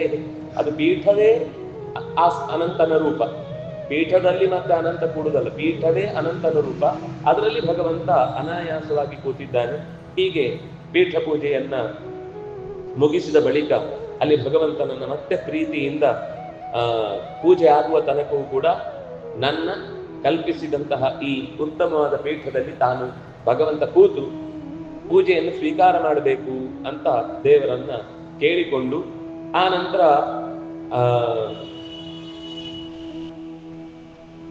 ವಸ್ತುತಃ ಅದಕ್ಕೂ ಕ್ರಮ ಇದೆ. ಮೂಲಾಧಾರದಿಂದ ನಾಭಿಗೆ, ನಾಭಿಯಿಂದ ಹೃತ್ಕಮಲಕ್ಕೆ, ಹೃತ್ಕಮಲ ತಾಲುವಿನಿಂದ ಆದ್ಯದಿಂದ ನೆತ್ತಿಯ ತನಕದ ಅಷ್ಟೂ ಚಕ್ರಗಳಲ್ಲಿ ಭಗವಂತ ನೆಲೆಸಿದ್ದಾನೆ ಅಂತ ಚಿಂತಿಸಿ ಅದರಲ್ಲಿ ಮಧ್ಯದಲ್ಲಿರುವಂತಹ ಹೃತ್ಕಮಲ ಮಧ್ಯ ನಿವಾಸಿಯಾದಂತಹ ಭಗವಂತನೇ ನಾನು ಎದುರುಗಡೆ ಕಂಡಂತಹ ಅಥವಾ ನನ್ನ ಪೂಜೆಯ ಪ್ರತೀಕವಾದಂತಹ ಶಾಲಗ್ರಾಮದಲ್ಲೋ ಪ್ರತೀಕದಲ್ಲೋ ಆವಾಹಿತನಾಗಿ ಬಂದು ನೆಲೆಸಿ ಅದು ಯಾರು ಅಂತ ಚಿಂತಿಸುವಾಗ ನಾನು ಎಲ್ಲಿ ಎಲ್ಲ ತೀರ್ಥಯಾತ್ರೆಗಳನ್ನು ಮಾಡಿಕೊಂಡು ಬಂದಾಗ ಬದ್ರಿ ನಾರಾಯಣ ಇರಬಹುದು, ಅನಂತ ಶಯನ ಇರಬಹುದು, ಅಥವಾ ಕರಿಗಿರಿ ನರಸಿಂಹ ಇರಬಹುದು, ಅಥವಾ ಉಡುಪಿಯ ಕೃಷ್ಣ ಇರಬಹುದು, ದ್ವಾರಕಾಧೀಶ ಇರಬಹುದು, ತಿರುಪತಿ ತಿಮ್ಮಪ್ಪ ಇರಬಹುದು, ಎಷ್ಟೆಲ್ಲ ದೇವದ ದರ್ಶನಗಳನ್ನು ನಾನು ಮಾಡಿದ್ದೇನೋ ಆ ಎಲ್ಲಾ ಪರಿಸರಗಳಲ್ಲಿರುವಂತಹ ಭಗವಂತನೇ ನನ್ನ ಹೃತ್ಕಮಲದಲ್ಲಿ ಮಧ್ಯದಲ್ಲಿ ಇದ್ದವನಾಗಿ ಈ ಪೀಠದಲ್ಲಿ ಬಂದು ಅಲಂಕರಿಸಿ ಇಡೀ ಜಗತ್ತನ್ನ ಆವರಿಸಿದ ಶಕ್ತಿಯೇ ಈ ಪೀಠದಲ್ಲಿ ಕಲ್ಪಿಸಿದಂತಹ ಪ್ರತೀಕದ ಒಳಗೂ ಕೂಡ ಅದೇ ವ್ಯಕ್ತಿ ಸ್ವಲ್ಪವೂ ಬದಲಲ್ಲದ ಸ್ಥಿತಿಯಲ್ಲಿ, ವ್ಯತ್ಯಾಸವೇ ಇಲ್ಲದ ಸ್ಥಿತಿಯಲ್ಲಿ ನೆಲೆಸಿದ್ದಾನೆ ಅಂತ ನಾವು ಅಷ್ಟೂ ದೇವತೆಗಳನ್ನು ಚಿಂತಿಸಿ ಈ ಪ್ರತೀಕದಲ್ಲಿ ಅದನ್ನ ಆವಾಹನೆ ಮಾಡಿದಾಗ ಅದು ಪೂರ್ಣವಾದ ಅಂದ್ರೆ ಒಂದು ಮೊದಲು ವಾಮನ. ಅದು ಪೂಜೆಗೆ ತೆಗೆಯುವಾಗ ನಾವು ಯಾವಾಗ ಆವಾಹನೆ ಮಾಡಿ ಜಗತ್ತಿನ ಎಲ್ಲಾ ಭಾಗದಲ್ಲಿರುವ ಭಗವಂತನ ಇಲ್ಲಿದ್ದಾನೆ ಅಂತ ಚಿಂತಿಸುವಾಗ ಅದು ತ್ರಿವಿಕ್ರಮ. ಮುಗೀತು ಅಂತಂದಾಗ ಮತ್ತೆ ವಾಪಸ್ ಹೃದಯಕ್ಕೆ ತಂದುಕೊಂಡೆ ಅಂತಂದ್ರೆ ಅದು 3ನೇ ರೂಪದಲ್ಲಿ ಆ ಬಲಿಯ ಒಳಗೆ ಹೋಗಿ ಕೂತ ಅಂತರ್ಯಾಮಿ ರೂಪ. ಪ್ರತಿಷ್ಠೆ ಆಗಿದ್ದನ್ನ ದೊಡ್ಡ ರೂಪದಲ್ಲಿ ಮತ್ತೆ ನನ್ನನ್ನೇ ಅರ್ಪಿಸ್ತೇನೆ ಅಂತ ಆತ್ಮ ನಿವೇದನೆ ಮಾಡ್ತಾನಲ್ವ ಬಲಿ. ಅದು ನಾವು ಕೂಡ ಕೊನೆಗೆ ಇಷ್ಟು ದೊಡ್ಡದಾದ ಸ್ಥಿತಿಯಲ್ಲಿರುವಂತಹ ಭಗವಂತನೇ ನನ್ನ ಹೃತ್ಕಮಲ ಮಧ್ಯದಲ್ಲೂ ಇದ್ದಾನೆ ಅಂತ ಚಿಂತಿಸಿ ಅವನನ್ನೇ ಒಳಕ್ಕೆ ಕರ್ಕೊಳ್ಳುವುದು ಅಂತಂದಾಗ ಅವನ ಜಾಗ ಇದು ಹೊರತು ನನ್ನ ಜಾಗ ಅಲ್ಲ ಅಂತ ಎಚ್ಚರವಾದಾಗ ಅದು ಪೂಜೆ ಕಂಪ್ಲೀಟ್ ಆಗುತ್ತೆ. ಅವನ ದಾನ ಪೂರ್ತಿ ಆದದ್ದು ಆಗ್ಲಿ. ನಾವು ಕೂಡ ಪೂಜೆ ಪೂರ್ತಿ ಆಗುದು ಯಾವಾಗ ಅಂದ್ರೆ ಇದು ಅವನದ್ದು ಅಂತ ಎಚ್ಚರ ಬಂದಾಗ. ಅದಕ್ಕೋಸ್ಕರನೇ ಸ್ವಾಹ ಅಂತ ಯಜ್ಞದಲ್ಲೂ ಹೇಳುದು, ಅದಕ್ಕೋಸ್ಕರನೇ ಕಾಯೇನ ವಾಚ ಅಂತ ಕೊನೆಗೆ ಸಮರ್ಪಯಾಮಿ, ನಂದೇನು ಇಲ್ಲ ನಂದೇನದು ಸ್ವಾಮಿ ನಿಂದೇ ಇದೆಲ್ಲವೂ ಅಂತ ನಾವು ಹಾಡು ಮಾತ್ರ ಹೇಳುದು. ಆ ಭಾವನೆ ಬರುವುದು ಬಹಳ ಕಷ್ಟ. ಯಾವಾಗ ಅದು ಪ್ರಾಮಾಣಿಕವಾದ ಭಾವನೆ ಆಗುತ್ತೆ ಆಗ ದೇವರ ಪೂಜೆ ಮುಗಿಯಿತು ಅಂತ ಅರ್ಥ. ಆ ಸ್ಥಿತಿಗೆ ಹೋಗುದು ಒಂದು ದಿವಸದಲ್ಲ ಅಲ್ವಲ್ಲ. ನಾವು ಇಷ್ಟು ದಿವಸ ಮಾಡಿಯೂ ನಮ್ಗೆ ಆ ಭಾವನೆ ಬಂದಿಲ್ಲಲ್ವಾ. ಆ ಭಾವನೆ ಬರುವ ತನಕನೂ ಮಾಡ್ತಾನೆ ಇರ್ಬೇಕು. ಅದಕ್ಕೋಸ್ಕರ ಅದು ನಿತ್ಯ ಪೂಜೆ ಅಂತ ಹೇಳುದು. ಯಾವತ್ತು ಒಂದು ದಿವಸ ಮಾಡ್ಲಿಕ್ಕಿರುವಂಥದ್ದಲ್ಲ, ಅದು ಪ್ರತಿನಿತ್ಯ ಭಗವಂತನಿಗೆ ಸಮರ್ಪಣೆ ಮಾಡ್ಲಿಕ್ಕಿರುವಂತಹ ಕರ್ತವ್ಯ ಅಂತ. ಹೀಗೆ ಭಗವಂತನನ್ನಲ್ಲಿ ಪ್ರಾರ್ಥಿಸುವಾಗ ಆತ್ಮ ದೇವಾನ ಭುವನಸ್ಯ ಗರ್ಭ ಅಂತ ಅಲ್ಲೊಂದು ಋಗ್ಮಂತ್ರವನ್ನ ಹೇಳಿ ಭಗವಂತನನ್ನ ಏಹಿ ಏಹಿ ಈ ಪೀಠದಲ್ಲಿ ಕೂಡು ಅಂತ ಕೇಳಿಕೊಂಡು ಈ ಪೂಜಾವಸಾನ ಪರ್ಯಂತಂ, ಈ ಪೂಜೆ ಆಗುವ ತನಕ ಬಿಂಬೇಸ್ಮಿನ್ ಸನ್ನಿಹಿತೋ ಭವ, ಈ ಬಿಂಬದಲ್ಲಿ ನೀನು ನಿಂತು ನನ್ನ ಪೂಜೆಯನ್ನು ಕೊಳ್ಳಬೇಕು. ನನಗೆ ನನ್ನ ಪೂಜೆ ಅಂದ್ರೆ ನನಗೆ ಒದಗಿಸಿದಂತ ಸೊತ್ತೆಲ್ಲ ನಿನ್ನದೇ. ಕೆರೆ ನೀರನ್ನು ಕೆರೆಗೆ ಚೆಲ್ಲಿ ಅಂತಾನೆ ಕೊಡುವುದಾದ್ರೂ ಕೂಡ ಅದಕ್ಕೆ ನಾನು ಒಂದು ಸಾಕ್ಷಿಯಾಗಿ ನಿಂತಿದ್ದೇನಲ್ವಾ, ಅದರಿಂದಾಗಿ ನೀನು ಅದನ್ನು ಸ್ವೀಕರಿಸಬೇಕು ಅಂತ ಕೇಳುವ ಹಾಗೆ. ಒಂದು ವೇಳೆ ಅದು ಶಾಲಗ್ರಾಮ ಆಗಿದ್ರೆ ಅಲ್ಲಿ ಆವಾಹನೆಯ ಕ್ರಮ ಇಲ್ಲ, ಭಗವಂತ ಇದ್ದೇ ಇರ್ತಾನೆ. ಅಂದ್ರೆ ಭಗವಂತ ಇದ್ದಾನೆ ಅಂತ ಚಿಂತಿಸುವುದಷ್ಟೇ. ಆಮೇಲೆ ಆವಾಹಿತೋ ಭವ, ಸಂಸ್ಥಾಪಿತೋ ಭವ, ಸನ್ನಿಹಿತೋ ಭವ, ಸನ್ನಿಧಿತೋ ಭವ, ಗುಂಠಿತೋ ಭವ, ವ್ಯಾಪ್ತೋ ಭವ, ವರದೋ ಭವ, ಇದು ಯಾವುದು ಕೂಡ ಅಲ್ಲಿ ಮಾಡಬೇಕಾಗಿಲ್ಲ. ಆದ್ರೆ ಪ್ರತೀಕ ಇದೆ ಅಂದ್ರೆ ಮೊದಲು ಆ ಪ್ರತೀಕದಲ್ಲಿ ನಾವಾಗ ಹಿಂದೆ ಅಕ್ಷರನ್ಯಾಸವನ್ನೆಲ್ಲ ಮಾಡಿ ಏನ್ ಮಾಡಿದ್ವಿ, ಅದನ್ನ ಮುಟ್ಟಿ ಅಷ್ಟಾಕ್ಷರ ಜಪವನ್ನ ಮಾಡಿ ಆ ನಂತರ ಈ ಆವಾಹಿತೋಭವ ಇತ್ಯಾದಿ ಮುದ್ರೆಗಳಿಂದ ಪ್ರತೀಕದಲ್ಲಿ ಭಗವಂತನನ್ನು ಹೃತ್ಕಮಲ ಮಧ್ಯದಿಂದ ಆವಾಹಿಸುವುದು. ಶಾಲಗ್ರಾಮವಾಗಿದ್ರೆ ಶಾಲಗ್ರಾಮದಿಂದ ನಿರ್ಮಿತವಾದ ಯಾವುದಾದ್ರೂ ಪ್ರತಿಮೆ ಇದ್ರೆ ಅಲ್ಲೂ ಮಾಡಬೇಕಾಗಿಲ್ಲ. ಅದೆಲ್ಲ ಸ್ವಯಂ ವ್ಯಕ್ತ ಅಂತ ಅರ್ಥ. ಸ್ವಯಂ ವ್ಯಕ್ತ ಅನ್ನೋದಕ್ಕೆ ಅರ್ಥ ಏನು ಅಂದ್ರೆ ಎಲ್ಲಿ ಆವಾಹನೆ ಮಾಡಬೇಕಾಗಿಲ್ವೋ ಅದು ಸ್ವಯಂ ವ್ಯಕ್ತ, ಎಲ್ಲಿ ಆವಾಹನೆ ಮಾಡಬೇಕೋ ಅದು ಸ್ವಯಂ ವ್ಯಕ್ತ ಅಲ್ಲ. ಅದು ನಾವು ಆವಾಹನೆ ಮಾಡಿದ ಮೇಲೆ ಬರುವುದು, ಮುಗಿದ ಮೇಲೆ ಮತ್ತೆ ವಾಪಸ್ ಪ್ರತ್ಯಾವಾಹಯಾನಿ ಅಂತ ಒಳಗೆ ನಾವು ಸ್ವೀಕರಿಸ್ತೇವೆ. ಅದರಿಂದಾಗಿ ಅದು ನಾವು ವ್ಯಕ್ತಪಡಿಸ್ಲಿಕ್ಕಿಲ್ಲ ಅಂದಾಗ ಸ್ವಯಂ ವ್ಯಕ್ತ, ನಾವಲ್ಲಿ ವ್ಯಕ್ತ ಮಾಡ್ಲಿಕ್ಕಿಲ್ಲ ಅಂತ ಅಂದಾಗ ಅದು ಮಾಮೂಲಿ ನಮ್ಮ ಪ್ರತೀಕದ ಹಾಗೆ ಅದು ಒಂದು ಪ್ರತೀಕ ಅಂತ. ಹೀಗೆ ಅದು ಮೂಲೇಶ, ಪ್ರಾದೇಶ, ಮಧ್ಯೇಶ ಅಂತ ಭಗವಂತನ ನಮ್ಮ ಜೀವದ ಪ್ರತಿಯೊಂದು ಸಣ್ಣ ಸಣ್ಣ ಸೂಕ್ಷ್ಮವಾದ ಜಾಗದಲ್ಲೂ ಇದ್ದು ಅವನು ರಕ್ಷಿಸ್ತಾನೆ ಅಂತ ಚಿಂತಿಸುವ ಮಟ್ಟಕ್ಕೆ ಆ ಉಪಾಸನೆಯನ್ನ ಅವರು ನಿರೂಪಣೆ ಮಾಡುತ್ತಾರೆ. ಸರಿ, ಈ ರೀತಿ ಪ್ರಾರ್ಥನೆ ಮಾಡಿ ಮೂಲ ಮಂತ್ರದಿಂದ ಭಗವಂತನನ್ನ ಮತ್ತೆ ಸಮ್ಮುಖೀಕರಣಗೊಳಿಸಿ. ಯಾಕೆಂದ್ರೆ ನಾವು ದೇವರಿಗೆ ಪೂರ್ವಾಭಿಮುಖವಾಗಿ ಕೂತಾಗ ಅವನನ್ನು ನಮ್ಮ ಮುಖಕ್ಕೆ ತಿರುಗಿಸ್ಬೇಕು. ಅವನು ತಂದು ಕೂಡಿಸುವಾಗ ಅವನು ನೇರವಾಗಿ ಆ ಕಡೆಗೆ ಮುಖ ಮಾಡಿ ಕೂಡುತ್ತಾನೆ. ನಾವು ಯಜ್ಞದಲ್ಲೂ ಹಾಗೆ ಅಲ್ವಾ, ಆವಾಹಿತೋಭವ ಮಮ ಅಭಿಸಮ್ಮುಖೋಭವ ಅಂತ. ಮೊದಲು ಆವಾಹಿತನಾದ್ಮೇಲೆ ನನಗೆ ಅಭಿಮುಖನಾಗು, ನನ್ನ ಪ್ರಾರ್ಥನೆಯನ್ನು ಕೇಳು. ಭಗವಂತನಿಗೆ ಬೆನ್ನು ಕೂಡ ಕಿವಿ, ಕಿವಿ ಕೂಡ ಬೆನ್ನು. ಅವನಿಗೆ ನಮ್ಮ ಹಾಗೆ ತಿರುಗಿ ನಿಂತರೆ ಕೇಳುವುದಿಲ್ಲ ಅಥವಾ ತಿರುಗಿ ನಿಂತರೆ ಗಮನಕ್ಕೆ ಬರುವುದಿಲ್ಲ ಅಂತ ಅನ್ನೋದೆಲ್ಲ ಏನಿಲ್ಲ. ಆದ್ರೆ ನಮ್ದೊಂದು ಭಾವನೆ ಇದೆಯಲ್ವಾ, ದೇವರಿಗೆ ನಿದ್ದೆ ಬರೆಸ್ತೇವೆ, ದೇವರಿಗೆ ಆಹಾರ ಕೊಡ್ತೇವೆ, ದೇವರಿಗೆ ಅಲಂಕಾರ ಮಾಡ್ತೇವೆ, ಇದು ನಮ್ಮ ಭಾವನೆ. ಅವನಿಗೆ ಯಾವುದು ಬೇಡ. ಆದ್ರೆ ನಾವು ನಮಗೆ ಉಪಯೋಗಿಸುವುದನ್ನ ಮೊದಲು ಭಗವಂತನಿಗೆ ಕೊಟ್ಟು ಅದನ್ನು ನಮಗೆ ಬಳಸಿಕೊಳ್ತೇವೆ ಅನ್ನುವ ಎಚ್ಚರದೊಂದಿಗೆ ಅದನ್ನ ಪ್ರಾರ್ಥಿಸುವುದಾದ್ರಿಂದಾಗಿ ದೇವರನ್ನ ಅಭಿಮುಖೀಕರಣ ಮಾಡಿ ಆ ನಂತರ ಅಲ್ಲಿ ಮುಖ್ಯವಾಗಿ ಬೇರೆ, ಅದೇ ಹಿಂದೆ ನಾನು ಹೇಳಿದ್ದೆ, ಬೇರೆಯವರ ಮನೆಯಲ್ಲಿ ಅಥವಾ ದೇವಸ್ಥಾನಗಳಲ್ಲಿ ಅಥವಾ ಇನ್ಯಾವುದಾದ್ರೂ ಕಾರ್ಯಕ್ರಮಗಳಲ್ಲಿ ಅಗ್ನಿಯಲ್ಲಿ ಇನ್ನೊಬ್ಬರಿಗೋಸ್ಕರ ನಾವು ಮಾಡುವುದು ಅಂತಂದಾಗ ಸೂರ್ಯನಿಂದ ಮತ್ತು ಅಗ್ನಿಯಿಂದ ಆವಾಹಿಸಿ ಪ್ರತಿಮೆಯಲ್ಲಿ ಪ್ರತಿಷ್ಠೆ ಮಾಡುವುದು ಹೊರತು ಆತ್ಮಮುಖವಾದದ್ದನ್ನು ಪ್ರತಿಷ್ಠೆ ಮಾಡುವುದಲ್ಲ. ಅದು ನಮ್ಮ ಮನೆಯ ಪೂಜೆಗಾಗುವಾಗ ಹೃತ್ಕಮಲ ಮಧ್ಯ ನಿವಾಸಿಯಾದ ಭಗವಂತನನ್ನ ಪ್ರತಿಮೆಯಲ್ಲಿ ಆವಾಹನೆ ಮಾಡುವುದು. ಬೇರೆಯವರ ಮನೆಯಲ್ಲಿ ಅಥವಾ ದೇವಸ್ಥಾನಗಳಲ್ಲಿ ಆಗುವಾಗ ನಾವು ಸೂರ್ಯಮಂಡಲದಿಂದ ತಂದು ಆ ಭಗವಂತನ ರೂಪವನ್ನು ಅಲ್ಲಿ ಪ್ರತಿಷ್ಠೆ ಮಾಡುವುದು ಅನ್ನೋದು ಇದು ಗೊತ್ತಿರಬೇಕಾದ ವಿಷಯ ಅಂತ ಹೇಳಿ ಆ ನಂತರ ಮುಂದೆ ಭಗವಂತನನ್ನ ಷೋಡಶೋಪಚಾರದ ಯಥಾಕ್ರಮದಲ್ಲಿ ಪಾದ್ಯ, ಅರ್ಘ್ಯ ಇತ್ಯಾದಿಗಳನ್ನೆಲ್ಲ ಕ್ರಮವಾಗಿ ಕೊಡಿಸಿ ಎಲ್ಲ ಮುಗಿಸಿದ ನಂತರ ಒಂದು ಸ್ನಾನದ ಗೃಹ ಅಂತ ಇರುತ್ತೆ. ಮನೆಯಲ್ಲೆಲ್ಲ ಅತಿಥಿಗಳು ಬಂದ್ರೆ ಅವರಿಗೆ ಕಾಲು ತೊಳಿಲಿಕ್ಕೆ ಒಂದು ಜಾಗ, ಸ್ನಾನಕ್ಕೊಂದು ಜಾಗ ಅಂತ ಹೀಗಿರುತ್ತೆ. ಹಾಗೆ ಭಗವಂತನಿಗೂ ಒಂದು ಸ್ನಾನಕ್ಕೊಂದು ಬೇರೆನೇ ಸೋಮಸೂತ್ರದಂತಹ ಪಾತ್ರೆಯಲ್ಲಿ ಅದನ್ನೆಲ್ಲ ಬಿಡಿಸಿ ಇಟ್ಟು ಇದಂ ವಿಷ್ಣುರ್ವಿ ಚಕ್ರಮೇ ಈ ಮಂತ್ರದಿಂದ ಭಗವಂತನನ್ನ ಸ್ನಾನಗೃಹದಲ್ಲಿ ಇರಿಸಿ ಅವನಿಗೆ ಅದರ ಅಭಿಷೇಕಾದಿಗಳನ್ನ ಮಾಡುವಂಥದ್ದು. ಅಂದ್ರೆ ಅದಕ್ಕಿಂತ ಎಲ್ಲದಕ್ಕೂ ಸಂಬಂಧಪಟ್ಟಂತೆ ಒಂದು ಸಾಮಾನ್ಯ ಅಂಶ ಏನಿದ್ರೆ, ನಮಗೆ ಮಂತ್ರ ಗೊತ್ತಿದ್ರೆ ಸರಿ. ಮುಖ್ಯವಾಗಿ ಶಾಸ್ತ್ರಕಾರರು ಹೇಳುವಂಥದ್ದು ಪುರುಷ ಸೂಕ್ತದ ಒಂದೊಂದು ಮಂತ್ರವೂ ಕೂಡ, ಅದರಲ್ಲಿ 16 ಮಂತ್ರ ಇದೆ ಋಗ್ವೇದಿಗಳಿಗೆ. ಯಜುರ್ವೇದಗಳಿಗೆ 2 ಜಾಸ್ತಿ ಇದೆ, 18 ಇದೆ. ಆದ್ರೆ 16 ಮಂತ್ರಗಳೇನಿದೆ ಅದು ಒಂದೊಂದು ಮಂತ್ರವೂ ಕೂಡ ಅಲ್ಲಿ ಹೇಳಿದ ಷೋಡಶೋಪಚಾರ ಪೂಜದ ಒಂದೊಂದು ಭಾಗವನ್ನ ಹೇಳಲಿಕ್ಕೆ. ಮಂತ್ರದ ಒಂದು ಸಾಲು ಹೇಳುವುದು, ನಾರಾಯಣ ಮೂಲ ಮಂತ್ರವನ್ನ ಹೇಳುವುದು, ಮತ್ತೆ ಅರ್ಘ್ಯಂ ಮೊದಲಿಗೆ ಅವಾಹಯಾಮಿ ಅಂತ, ಪಾದಯೋ ಪಾದ್ಯಂ ಸಮರ್ಪಯಾಮಿ, ಹಸ್ತಯೋ ಅರ್ಘ್ಯಂ ಸಮರ್ಪಯಾಮಿ ಅಂತ ಪ್ರತಿಯೊಂದು ಸರ್ತಿಯು ಆ ಮೂಲ ಮಂತ್ರವನ್ನು ಹೇಳಿ ಅರ್ಘ್ಯ ಸಮರ್ಪಣೆ, ಪ್ರತಿಯೊಂದು ಸರ್ತಿ ಮೂಲ ಮಂತ್ರ ಹೇಳಿ ಮತ್ತೆ ಮಧುಪರ್ಕಾದಿ ಸಮರ್ಪಣೆಗಳನ್ನು ಮಾಡಿ ಮಧುಪರ್ಕಂ ತಥೋದದ್ಯ ಪುನರಾಚಮನಂ ತತಃ.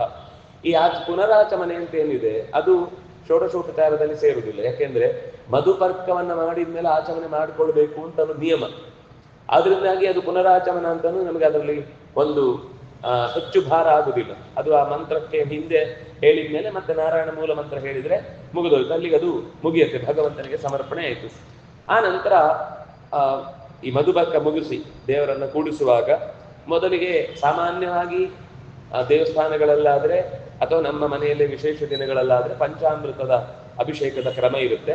ಅದನ್ನು ಕೂಡ ಆಯಾ ದೇವತೆಗಳನ್ನ ಅಲ್ಲಿ ಆವಾಹನೆ ಮಾಡಿ ಕ್ಷೀರೇ ಸೋಮಾಯ ನಮಃ, ಸೋಮನನ್ನ ಹಾಲಿನಲ್ಲಿ ಕರೆದು ಅಗ್ನಿಯನ್ನ ತುಪ್ಪದಲ್ಲಿ ಕರೆದು ಹೀಗೆ ಒಂದೊಂದು ಪಂಚ ಅಮೃತ ಅಂತಂದಾಗ ಜೇನು ಮತ್ತು ಶರ್ಕರ ಎರಡು ಹೆಚ್ಚಿನದ್ದು, ಅಂದ್ರೆ ಗವ್ಯ ಬಿಟ್ಟು, ಹಾಲು ಮೊಸರು ತುಪ್ಪ ಬಿಟ್ಟು ಗವ್ಯ ಎರಡು ಪದಾರ್ಥ, ಜೇನು ಮತ್ತೆ ಸಕ್ಕರೆ. ಸಕ್ಕರೆ ಅಂತ ನಾವು ಇವತ್ತು ಬಳಸುದು, ವಸ್ತುತಃ ಅದು ಶರ್ಕರಾ ಖಂಡ ಅಂತ ಅನ್ನೋದು ಜೇನು ಇನ್ನು ಕರಗುದಿಲ್ಲ ಅಂತಾಗಿ ಗಟ್ಟಿಯಾದಾಗ ಅದರಲ್ಲಿ ಒಂದು ಉಳಿಯುತ್ತಲ್ಲ, ಅದು ನಾವು ಬಳಸ್ತಾ ಇದ್ದುದು ಮಧು ಶರ್ಕರ ಅಂತ. ಆದ್ರೆ ಇವತ್ತು ನಾವು ಸಕ್ಕರೆಯನ್ನ ಹೇಗೆಗೋ ಬಳಸ್ತೇವೆ, ಇರ್ಲಿ ಅದು ಒಂದು ದೊಡ್ಡ ವಿಷಯ. ಮತ್ತೆ ನಾವು ಅದಕ್ಕೆ ಸಾಮಾನ್ಯ ದೇವಸ್ಥಾನಗಳಲ್ಲಿ ಬಳಸುದಿಲ್ಲ, ಅದರ ಬದಲು ಬೆಲ್ಲ ಬಳಸ್ತಾರೆ, ಬೆಲ್ಲದ ಪುಡಿಯನ್ನೇ ಬಳಸ್ತಾರೆ, ಅಥವಾ ಬೆಲ್ಲ ಇಡಿಯನ್ನೇ ತೆಗೆದು ದೇವರ ಮುಂದೆ ಇಡ್ತಾರೆ. ಪುಡಿ ಮಾಡುವುದು ಇಲ್ಲ ಕೆಲವೊಮ್ಮೆ, ಹಾಗೆ ಬಳಸುವುದು. ಹಣ್ಣುಗಳ ನಿವೇದನೆ ಮಾಡುವಾಗ್ಲೂ ಹಾಗೆ, ಅದು ಪಂಚಾಮೃತದಲ್ಲಿ ಒಂದಲ್ಲದೆ ಇದ್ರು ವಸುತ ಪಂಚ ಅಮೃತದಲ್ಲಿ ಒಂದಲ್ಲ ಅದು, ಆದ್ರೆ ಫಲವನ್ನೂ ದೇವರಿಗೆ ಸಮರ್ಪಣೆ ಮಾಡುದು. ಯಾಕೆಂದ್ರೆ ಸಾಮಾನ್ಯ ಈ ಎಳನೀರಿನ ಅಭಿಷೇಕ ಅಂತ ಅನ್ನೋದು ಅದು ಸಾನ್ನಿಧ್ಯದ ವೃದ್ಧಿಗೆ ಕಾರಣ ಅಂತ ಬಳಸ್ತಾರೆ.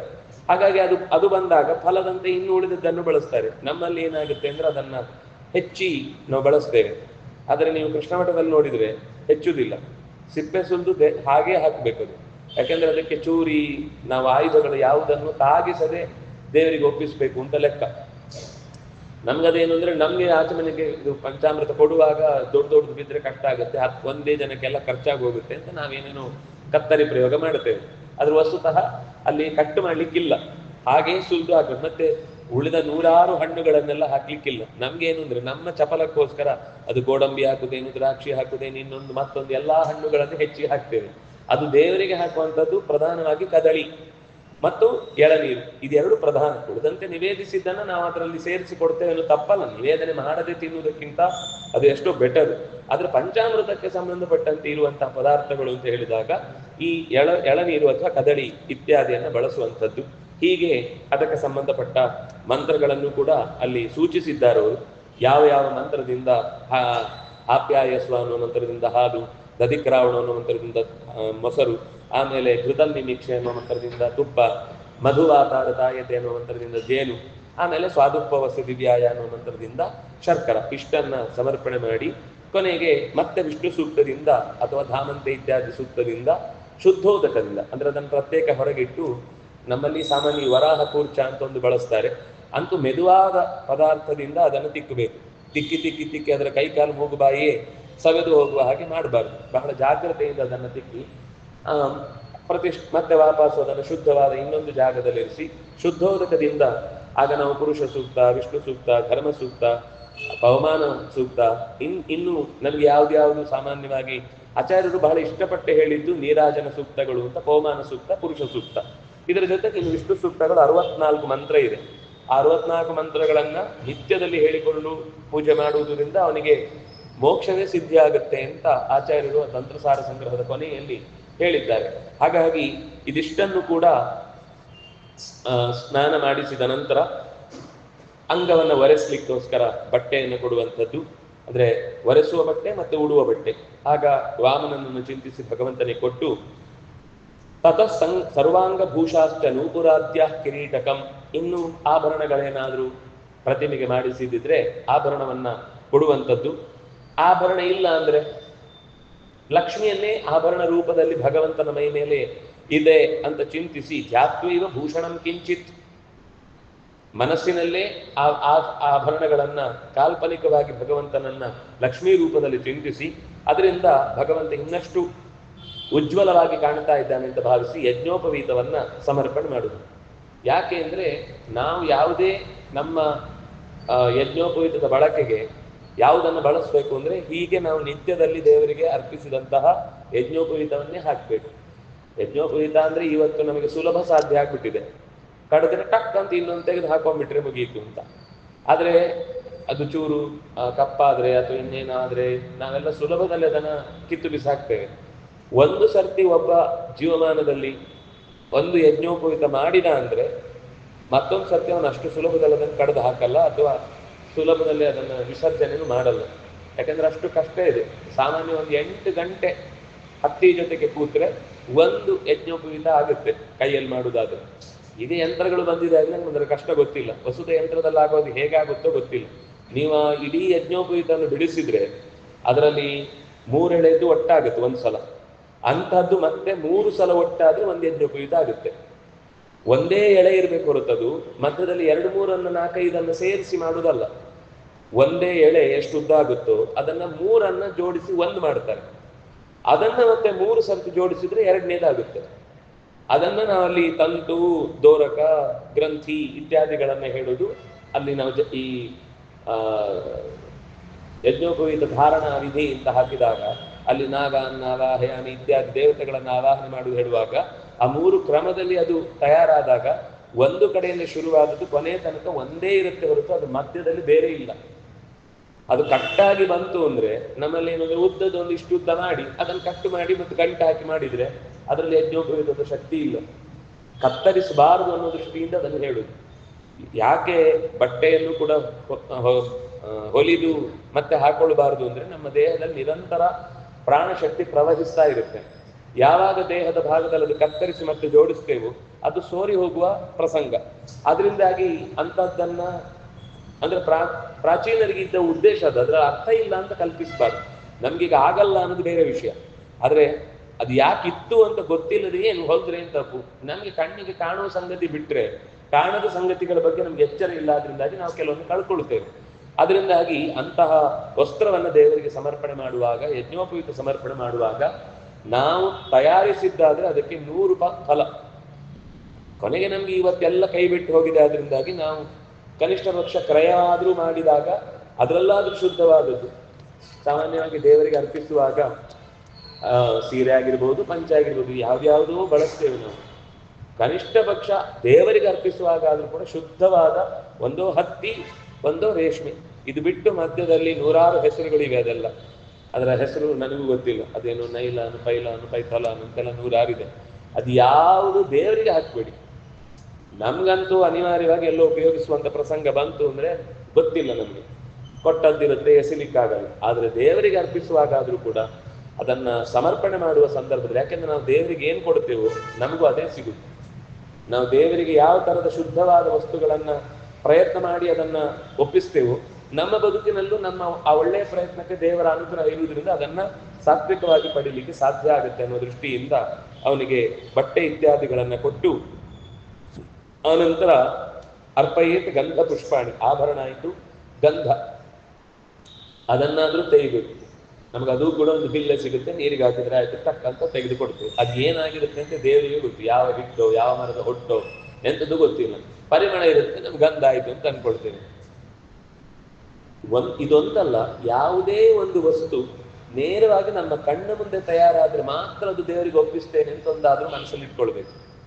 ನಮ್ಮ ಕಣ್ಣು ಮುಂದೆ ತಯಾರಾದ್ರೆ ಮಾತ್ರ. ನಾವು ಇವತ್ತು ಬಳಸುವ ಯಜ್ಞೋಪವೀತ ಇರಬಹುದು, ಅಥವಾ ಅದೇನು ಈ ದೋರ ಅನಂತನ ವ್ರತದ ದಿವಸ ಮಾಡುವಂಥದ್ದು, ಇದೆಲ್ಲ ಯಾರು ಮಾಡ್ತಾರೆ ಅಂತ ನೀವು ಅದರ ಮೂಲಕ್ಕೆ ಹೋದ್ರೆ ನೀವು ನಾಳೆಯಿಂದ ಅದನ್ನು ಬಳಸಲ್ಲ. ಎಲ್ಲ ಅಂತವ್ರ ಕೈಗೆ ಹೋಗಿ ಸಿಕ್ಕೊಂಡಿದೆ. ಯಾರು ಅದನ್ನ ಎಂಜುಲು ಮಾಡಿ ಕೊಟ್ಟರೆ ದೇವರಿಗೆ ಪವಿತ್ರ ಅಂತ ಭಾವಿಸ್ತೇವೋ ಆ ರೀತಿಯ ವ್ಯವಸ್ಥೆಯಲ್ಲೇ ಅದು ನಮಗೆ ಇವತ್ತು ಹರಿದು ಬರುತ್ತೆ. ಪೂಜಾ ಸಾಮಗ್ರಿಗಳಲ್ಲಿ 90 ಭಾಗ ಅಂಥ ಮೂಲದಿಂದಲೇ ಬರುತ್ತೆ ಇವತ್ತು ನಮಗೆ. ಆದ್ರೆ ನಮಗೇನು ಅಂದ್ರೆ ದೇವರಿಗೆ ಸಮರ್ಪಣೆ ಮಾಡಬೇಕು ಅಂತ ಅಷ್ಟೇ ತಲೆಯಲ್ಲಿ ಹೊರತು ಅದರ ಮೂಲ ಏನು ಅಂದ್ರೆ ಶುದ್ಧಿಯ ಬಗ್ಗೆ. ಮೂಲ ಅಂದ್ರೆ ನಾನದು ಗಿಡ ಎಲ್ಲಿಯೂ ಬೆಳೆದಿರ್ಬೋದು, ಬಿಟ್ರೆ ಹೂ ಅದು ಅತ್ಯಂತ ಶುದ್ಧವೇ. ಆದ್ರೆ ಅದು ಹೂ ತರುವಾಗ, ಅದನ್ನು ಕಟ್ಟುವಾಗ ಅದರ ಹಿನ್ನೆಲೆ ಏನಿದೆ, ನೀವು ಅದು ತಂದ ಅಂಗಡಿಯ ಮೂಲವನ್ನು ನೋಡಿದ್ರೆ ಅದು ಕೊಚ್ಚೆಯಲ್ಲಿ ಬಿದ್ದಿರುತ್ತೆ ರಸ್ತೆಯ ಮೂಲೆಯಲ್ಲಿ. ಬೆಳಿಗ್ಗೆ 3 ಗಂಟೆಗೆ ಅವನು ಅದನ್ನು ಎತ್ಕೊಂಡು ಬರ್ತಾನೆ, ಕಾಲಲ್ಲೇ ತುಳ್ಕೊಂಡು ಬರ್ತಾನೆ, ಅಲ್ಲೇ ಇಡ್ತಾನೆ. ಅವರು ಆ ಕಡೆ ತಿಂತಾರೆ, ಈ ಕಡೆ ಕಟ್ತಾರೆ, ಈ ಕಡೆ ಎಂಜಲ್ ಮಾಡ್ತಾರೆ, ಈ ಕಡೆ ಇಡ್ತಾರೆ. ಗೊತ್ತಿದ್ದು ಮಾಡೋದಲ್ಲ, ಗೊತ್ತಿಲ್ಲದ್ರೂ ಮಾಡ್ಬೋದು. ಆದ್ರೆ ಈ ಎಲ್ಲ ದೋಷಗಳಿಂದ ಕೂಡಿದಾಗ ನಮ್ದೇನು ಅಂದ್ರೆ ಕೊನೆಗೆ ಕ್ರಯ ಮಾಡ್ತೇವಲ್ಲ, ಮುಗಿದೋಯ್ತು. ಯಾವುದಕ್ಕೆ ಕ್ರಯ ಅಂದ್ರೆ ಯಾವುದು ನಮ್ಮ ಹತ್ರ ತಯಾರು ಮಾಡ್ಲಿಕ್ಕೆ ಸಾಧ್ಯವೇ ಇರೋ ಅದರ ಬಗ್ಗೆ ಹೇಳಿದ್ದು. 2 ಗಿಡ ಮನೆಯ ಮುಂದೆ ನೆಟ್ಟು ಅದರಲ್ಲಿ ಇರೋ 2 ಹೂ ದೇವರಿಗೆ ಹಾಕಿದ್ರು ಕೂಡ ಕೆಲವು ಇವತ್ತಿಗೂ ತುಂಬಾ ಕಾರಣಿಕವಾದ ದೇವಸ್ಥಾನಗಳಲ್ಲಿ ಅವರು ಬೋರ್ಡ್ ಹಾಕಿರ್ತಾರೆ, ನಿಮ್ಮ ಮನೆಯಿಂದ ಹೂ ತಂದ್ರೆ ಮಾತ್ರ ತಗೊಳ್ತೇವೆ, ನೀವು ಅಂಗಡಿಯಿಂದ ತಂದ್ರೆ ತಗೊಳ್ಳಲ್ಲ ಅಂತ. ಇವತ್ತಿಗೂ ನಡೆಯುತ್ತೆ ಹಾಗೆ. ಅಂದ್ರೆ ಅದನ್ನು ನಾವು ಅಷ್ಟು ದೃಢವಾಗಿ ನಿಶ್ಚಯ ಮಾಡ್ಬೇಕು. ಆ ರೀತಿ ನಾನು ಪೂಜೆ ವ್ಯವಸ್ಥೆ, ನಮ್ಗೇನು ಅಂದ್ರೆ ಫೋಟೋದಲ್ಲಿ ಅಲಂಕಾರ ಚಂದ ಕಾಣ್ಬೇಕಲ್ವಾ, ಅದು ಅಷ್ಟು ಹೂ ಸಿಗುದಿಲ್ಲ, ಅಂತ ಬಣ್ಣದ ಸಿಗುದಿಲ್ಲ, ಅಷ್ಟೆಲ್ಲ ಸ್ಟೈಲ್ ಮಾಡಿ ಕಟ್ಟಲಿಕ್ಕೆ ಆ ಹೂಗಳಲ್ಲಿ ಸಾಧ್ಯ ಆಗುದಿಲ್ಲ. ನಮ್ಗೆ ಏನಂದ್ರೆ ಕಾಣೋದು ಮುಖ್ಯ ಆಗಿದೆ ಹೊರತು ದೇವರಿಗೆ ಕೊಡುವುದು ಹೇಗೆ ಅಂತ ಅನ್ನೋದರ ಶುದ್ಧಿಯ ಬಗ್ಗೆ ಯೋಚನೆ ಇಲ್ಲ. ಅದಕ್ಕೆ ಅವರು ಹೇಳಿದ್ದು ಶುದ್ಧವಾದ ಹೂವು, ಗಂಧ ಇತ್ಯಾದಿಗಳನ್ನ ಸಮರ್ಪಿಸಿ ಮೂಲ ಮಂತ್ರದಿಂದಲೇ ತುಳಸಿಯನ್ನು ಕೂಡ ಸಮರ್ಪಿಸಬೇಕು ಅಂತ. ಗಂಧವನ್ನ ಹೇಳುವಾಗ ಚಂದನಂ ಕುಂಕುಮಂ ಕೋಷ್ಠಂ ಕರ್ಪೂರಂ ಗ್ರಂಥಿರೋಚನಂ ಸುರಾಗಗರು ಸಮಾಯುಕ್ತಂ ಗಂಧಾಷ್ಟಕ ಮುದಾಹೃತಂ ಅಂತ ಒಂದು ಸ್ಮೃತಿಯ ಮಾತನ್ನ ಉಲ್ಲೇಖ ಮಾಡಿ ಅಷ್ಟಗಂಧ ಅಂತ ಹೇಳ್ತಾರೆ. ದೇವರಿಗೆ ಗಂಧ ಅರ್ಪಿಸುವಾಗ ಕಂಕುಷ್ಠ ಮೊದಲಾದವುಗಳೆಲ್ಲ ನೀವು ಗ್ರಂಥಿಕೆ ಅಂಗಡಿಯಲ್ಲಿ ಕೇಳಿದ್ರೆ ಅದೆಲ್ಲ ಸಿಗುತ್ತೆ. ಕೆಲವು ಸಿಗದೇ ಇದ್ರೂ ತೊಂದರೆ ಇಲ್ಲ, ಶುದ್ಧವಾದ ಗಂಧ ಆದ್ರೂ ಕೂಡ ತೆಗೆದು ಕಾಷ್ಠವನ್ನ, ತುಳಸಿ ಕಾಷ್ಠವನ್ನ ಅದ್ರ ಜೊತೆಗೆ ತೆಗೆದು ದೇವರಿಗೆ ಅರ್ಪಿಸಿದ್ರೆ ಅದು ವಿಶೇಷವಾದ ಪ್ರೀತಿಗೆ ಕಾರಣವಾಗುತ್ತೆ. ಆಮೇಲೆ ಭಗವಂತನ ಜೊತೆಗೆ ಭಗವಂತನ ಕೈಯಲ್ಲಿರುವಂತಹ ಆಯುಧಗಳನ್ನು ಕೂಡ ನೆನೆದು ಆಯುಧದ ದೇವತೆಗಳಾದ ದುರ್ಗಾ ಮತ್ತು ವಾಯುದೇವ ಮೊದಲಾದ ಅವನ ಪರಿವಾರವನ್ನು ಕೂಡ ಸ್ಮರಿಸಬೇಕು. ಜೊತೆಗೆ ಭಗವಂತನ ಎದೆಯಲ್ಲಿ ಶ್ರೀವತ್ಸ ಚಿಹ್ನೆಯಿಂದ ಕೂಡಿದ ಲಕ್ಷ್ಮಿ ಅಲ್ಲೇ ನೆಲೆಸಿದ್ದಾಳೆ. ಆವರಣ ಪೂಜೆಯಲ್ಲಿ ಭಗವಂತನ 8 ಆವರಣಗಳನ್ನು ಚಿಂತಿಸುವಂಥದ್ದು. ಕೃದ್ಧೋಲ್ಕಾದಿ, ಕೃದ್ಧೋಲ್ಕ, ಮಹೋಲ್ಕ, ವೀರೋಲ್ಕ, ದ್ಯೂಲ್ಕ, ಸಹಸ್ರೋಲ್ಕ ಅಂತ 5 ರೂಪಗಳಿಂದ ಭಗವಂತನ ಅವನದ್ದೇ ಉಲ್ಕ ಅಂದ್ರೆ ಈ ಬೆಂಕಿಯ ದೊಂಬಿ ಇದ್ದ ಹಾಗೆ. ಭಗವಂತನ ಆ ರೂಪ ಉಲ್ಕೆಯಂತೆ ಶತ್ರುಗಳನ್ನ ನಾಶ ಮಾಡುತ್ತೆ. ಅವುಗಳಿಗೆ ಹೆದರಿಕೆ ಏನು ಅಂದ್ರೆ ನಾವು ಮಂತ್ರಿತವಾದಂತಹ ಬೆಂಕಿಯನ್ನು ಹಿಡ್ಕೊಂಡ್ರೆ ಅವುಗಳು ಓಡ್ತವೆ. ಭಗವಂತನ ರೂಪವೇ ಬೆಂಕಿಯ ಮುದ್ದೆ ಇದ್ದ ಹಾಗೆ. ಈ ರೂಪವನ್ನು ಹಿಡಿದು ಜಪಿಸಿದ್ರೆ ಯಾವ ದುಷ್ಟಶಕ್ತಿಗಳು ಕೂಡ ಆ ಮನೆಯ ಪರಿಸರವನ್ನ ಹತ್ತುವುದಿಲ್ಲ ಅನ್ನೋದಕ್ಕೋಸ್ಕರ ಈ ರೂಪಗಳನ್ನ 4 ದಿಕ್ಕುಗಳಲ್ಲಿ, ವಿದಿಕ್ಕುಗಳಲ್ಲಿ ಆವಾಹನೆ ಮಾಡಿ ಭಗವಂತನನ್ನ ಪ್ರಾರ್ಥಿಸಬೇಕು ಅಂತ. ಅದರ ಜೊತೆಗೆ ವಾಸುದೇವ, ಸಂಕರಣ, ಪ್ರದ್ಯುಮ್ನ, ಅನಿರುದ್ಧಗಳಿಗೆ ಮಾಯಾ, ಜಯ, ಕೃತಿ ಮತ್ತು ಶಾಂತಿ ಎನ್ನುವ ರೂಪಗಳನ್ನ ಚಿಂತಿಸಿ ಭಗವಂತ ವಾಸುದೇವನಿಗೆ ಆಗುವಾಗ ಶ್ರೀ ಅಥವಾ ಲಕ್ಷ್ಮಿ ಎನ್ನುವ ರೂಪದಿಂದ ಅಷ್ಟು ದಿಕ್ಕುಗಳಿಗೆ ಭಗವಂತನ ಆವರಣದ ದೇವತೆಗಳನ್ನ, ಅಂದ್ರೆ ಕೆಲವು ಆವರಣದಲ್ಲಿ ಭಗವಂತನದೇ ರೂಪ ಇದೆ, ಮೊದಲ 2ರಲ್ಲಿ 3ರಲ್ಲಿ. ಆ ನಂತರ ಉಳಿದ ದೇವತೆಗಳು, ಅವರ ಪರಿವಾರ ದೇವತೆಗಳು, ಅವರ ಪರಿವಾರದ ಮಡದಿಯರು ಇತ್ಯಾದಿಯರೆಲ್ಲ ಬರ್ತಾರೆ ಅಂತ ಅನ್ನೋದು ಒಟ್ಟು ಆ ಪೂಜೆಯ ಪರಿಸರದ ವಿಷಯವನ್ನು ಹೇಳ್ತಾರೆ. ಇಷ್ಟಾದ ಮೇಲೆ ಧೂಪ ದೀಪಗಳನ್ನ ಸಮರ್ಪಿಸುವುದು. ಧೂಪ ಅಂದಾಗ ಇದು ಹಾಗೇನೆ, ಮತ್ತೆ ಬರೀ ನಾವು ಪರಿಮಳ ಬರಬೇಕು ಅಂತ ಏನೇನೋ ತಂದು ಹಾಕ್ತೇವೆ, ಅದು ಪೂರ್ತಿ ರಾಸಾಯನಿಕದಿಂದ ನಮ್ಮ ಆರೋಗ್ಯವನ್ನೇ ಹಾಳು ಮಾಡುತ್ತೆ ಹೊರತು ಅದರಿಂದ ಖಂಡಿತ ಭಗವಂತನಿಗೆ ತೃಪ್ತಿ ಆಗುವುದನ್ನು ಸಾಧ್ಯ ಇಲ್ಲ. ಇದು ನಿಶ್ಚಯ, ನಾನು ಸುಮ್ಮನೆ ಅಂದಾಜಿಗೆ ಹೇಳುತ್ತಿಲ್ಲ. ಖಂಡಿತ ನಾವು ಕೊಳೆಯಿಂದ ಕೂಡಿದ ಪದಾರ್ಥಗಳನ್ನು ದೇವರಿಗೆ ಯಾವುದರಲ್ಲಾದರೂ ಅರ್ಪಿಸಿದ್ರು ಕೂಡ ಅದು ಭಗವಂತನಿಗೆ ಮೆಚ್ಚುಗೆ ಆಗುವಂಥದ್ದಲ್ಲ. ಸಾಮಾನ್ಯ ಧೂಪದ ಕಡ್ಡಿ ಅಂತ ಬರ್ತಿತ್ತು ಹಿಂದೆ, ಮರದಲ್ಲೇ ಒಂದು ಕಡ್ಡಿಯ ತರ ಬರ್ತಿತ್ತು, ಅದನ್ನು ಹತ್ತಿಸಿದ್ರೆ ಅದು ಉರಿತಿತ್ತು. ನಮ್ಗೆ ಅಷ್ಟು ಆಗುದಿಲ್ಲ ಅಂತ ಗೊತ್ತಿದ್ದೆ. ಆಮೇಲೆ ಅವ್ರು ಏನ್ ಮಾಡಿದ್ರು ಅಂದ್ರೆ ಕೆಂಡಕ್ಕೆ ಒಂದು ಹದಿ ತುಪ್ಪ ಹಾಕಿ ಅದರಿಂದ ಹೊಗೆ ಇದ್ರೆ ಸಾಕು, ಅದು ಧೂಪವೇ. ನನಗೆ ಧೂಪ ಅಂದ್ರೆ ಆ ರೀತಿಯಾದ ಪರಿಮಳ ಬಂದ್ರೆ ಮಾತ್ರ ಧೂಪ ಅಂತ ಅನ್ನೋ ಕಲ್ಪನೆ ಇದ್ರೆ ಅದು ಬೇಕಿಲ್ಲ. ಅದರಿಂದಾಗಿ ಹಾಗೆ ಅಂಗಾರ ಶೇಷದಿಂದ ಭಗವಂತನ ನಿವೇದನೆ ಮಾಡಿದ್ಮೇಲೆ ಅದನ್ನು ನಮಗೆ ಮೈಗೆ ಹಚ್ಚಿಕೊಳ್ಳಿಕ್ಕೂ ಆಯ್ತದು. ದೀಪ, ಆ ದೀಪ ಅಂತ ಅನ್ನೋದು ತುಪ್ಪದ್ದಾಗಿ ದೇವರ ಮುಂದೆ ಇಟ್ಟು ಬಿಟ್ರೆ ಸರಿ. ತತಃ ಪೂಜಯಿತ್ವಾ ತತಃ ಪೂಜ್ಯ 12 ದ್ವಾರಪಾಲಕಾ. ಅದರಲ್ಲಿ ಹೊರಗಿನ ವಲಯದಲ್ಲಿ ಮತ್ತೆ ಭಗವಂತನ ಜಯ, ವಿಜಯ, ಧಾತೃ, ವಿಧಾತೃ, ಭದ್ರ, ಸುಭದ್ರ ಅನ್ನುವ 12 ಜನ ವಿಷ್ಣುವಿನ ದ್ವಾರಪಾಲಕರನ್ನ ಪ್ರಾರ್ಥಿಸಿ ವನಸ್ಪತಿ ಸೋತ್ಪನ್ನೋ ಗಂಧಾಢ್ಯ ಅಂತ ಧೂಪ, ಆನಂತರ ದೀಪ. ದೀಪದ ನಂತರ ದೇವರಿಗೆ ನೈವೇದ್ಯಕ್ಕೆ ಸಂಬಂಧಪಟ್ಟಂತೆ ನಮ್ಮ ಮನೆಯಲ್ಲಿ ಏನೇನಿದೆಯೋ ಅಂಥದ್ದೆಲ್ಲವನ್ನೂ ಕೂಡ ನಾವು ಒಪ್ಪಿಸುವಂತಹ, ದೇವರಿಗೆ ಒಪ್ಪಿಸ್ಲಿಕ್ಕಾಗುವಂಥದ್ದು. ಮುಖ್ಯವಾಗಿ ಹೇಳುದು ಆರ್ತವ, ಆಯಾ ಋತುವಿಗೆ ಸಂಬಂಧ ಪದಾರ್ಥವನ್ನೇ ಒಪ್ಪಿಸ್ಬೇಕು ಹೊರತು ನಮ್ಮಲ್ಲಿ ಏನು ಅಂದ್ರೆ ಎಲ್ಲಾ ಕಾಲದಲ್ಲಿ ಎಲ್ಲನೂ ಬೆಳೆಯುತ್ತೆ. ಎಲ್ಲಾ ಕಾಲಕ್ಕೂ ಬರುವುದು ಸಾಮಾನ್ಯ ಬಾಳೆಹಣ್ಣು, ಅದು ಬಿಟ್ಟರೆ ಉಳಿದದ್ದೆಲ್ಲ ಅದಕ್ಕೊಂದು ಸಮಯ ಇದೆ. ಆ ಸಮಯದಲ್ಲಿ ಅದನ್ನ ನಾವು ನಿವೇದನೆ ಮಾಡಿದ್ರೆ, ಅದನ್ನೇ ನಾವು ಆಹಾರವಾಗಿ ಸ್ವೀಕರಿಸಿದ್ರೆ ನಮ್ಗೆ ಯಾವತ್ತೂ ಯಾವ ರೋಗ ಬರುವುದಿಲ್ಲ. ಇವತ್ತು ರೋಗಕ್ಕೆ ಒಂದು ಪ್ರಧಾನವಾದ ಕಾರಣ ಹೇಳುದು ಅಕಾಲ ಫಲಗಳನ್ನ ನಾವು, ಅಕಾಲ ಫಲ ಮಾತ್ರ ಅಲ್ಲ, ಅಕಾಲ ತರಕಾರಿ, ಅಕಾಲ ಫಲ ಮತ್ತು ಕೆಲವೆಲ್ಲ ನಮ್ಮ ದೇಶದಲ್ಲೇ ಬೆಳೆಯದ್ದು, ನಮ್ಮ ದೇಶಕ್ಕೆ ಹೊಂದದ್ದು. ಈಗ ಓಟ್ಸ್ ಇತ್ಯಾದಿಗಳು ಈ ದೇಶದಲ್ಲಿ ಜೀರ್ಣ ಆಗುವುದಕ್ಕೆ ಉಪಯೋಗ ಆಗುವಂಥ ಪದಾರ್ಥವೇ ಅಲ್ಲ. ಆದರೆ ಅದನ್ನೇ ಇವತ್ತು ಪ್ರಧಾನ ಆಹಾರ ಅನ್ನುವ ಹಾಗೆ ಬಳಸಿ ನಮ್ಮ ಪರಿಸರದ ನಿತ್ಯ ಆಹಾರವನ್ನು ಬಿಟ್ಟು ಬದುಕ್ತಾ ಇದ್ದೇವೆ. ಇನ್ನೂ ಸುಮಾರಿದೆ ನಮ್ಮಲ್ಲಿ. ಅವರು ಮುಖ್ಯವಾಗಿ ತುಂಬ ಜಿಜ್ಞಾಸೆಯಿಂದ ಯೋಚನೆ ಮಾಡಿದರೆ 5 ಬಿಳಿ ವಿಷಗಳು ಅಂತ ಹೇಳುದು.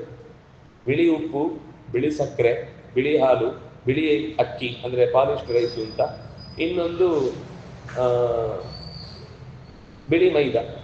ಒಟ್ಟು ಈ 5 ಬಿಳಿಗಳನ್ನು ದೂರ ಮಾಡಿದರೆ ನಾವು ಯಾವುದು ಶುಭ್ರ ಅಂತ ಅನ್ಕೊಂಡಿದ್ದೀವೋ ಅದು ನೋಡ್ಲಿಕ್ಕೆ ಬಿಳಿ ಇದೆ ಅಂತ ಮಾತ್ರಕ್ಕೆ ಅದು ಆರೋಗ್ಯಪ್ರದ ಅಲ್ಲ. ಇದು 5 ಬಿಟ್ಟರೆ ನಾವು ಸುಖವಾಗಿರ್ಬೋದು.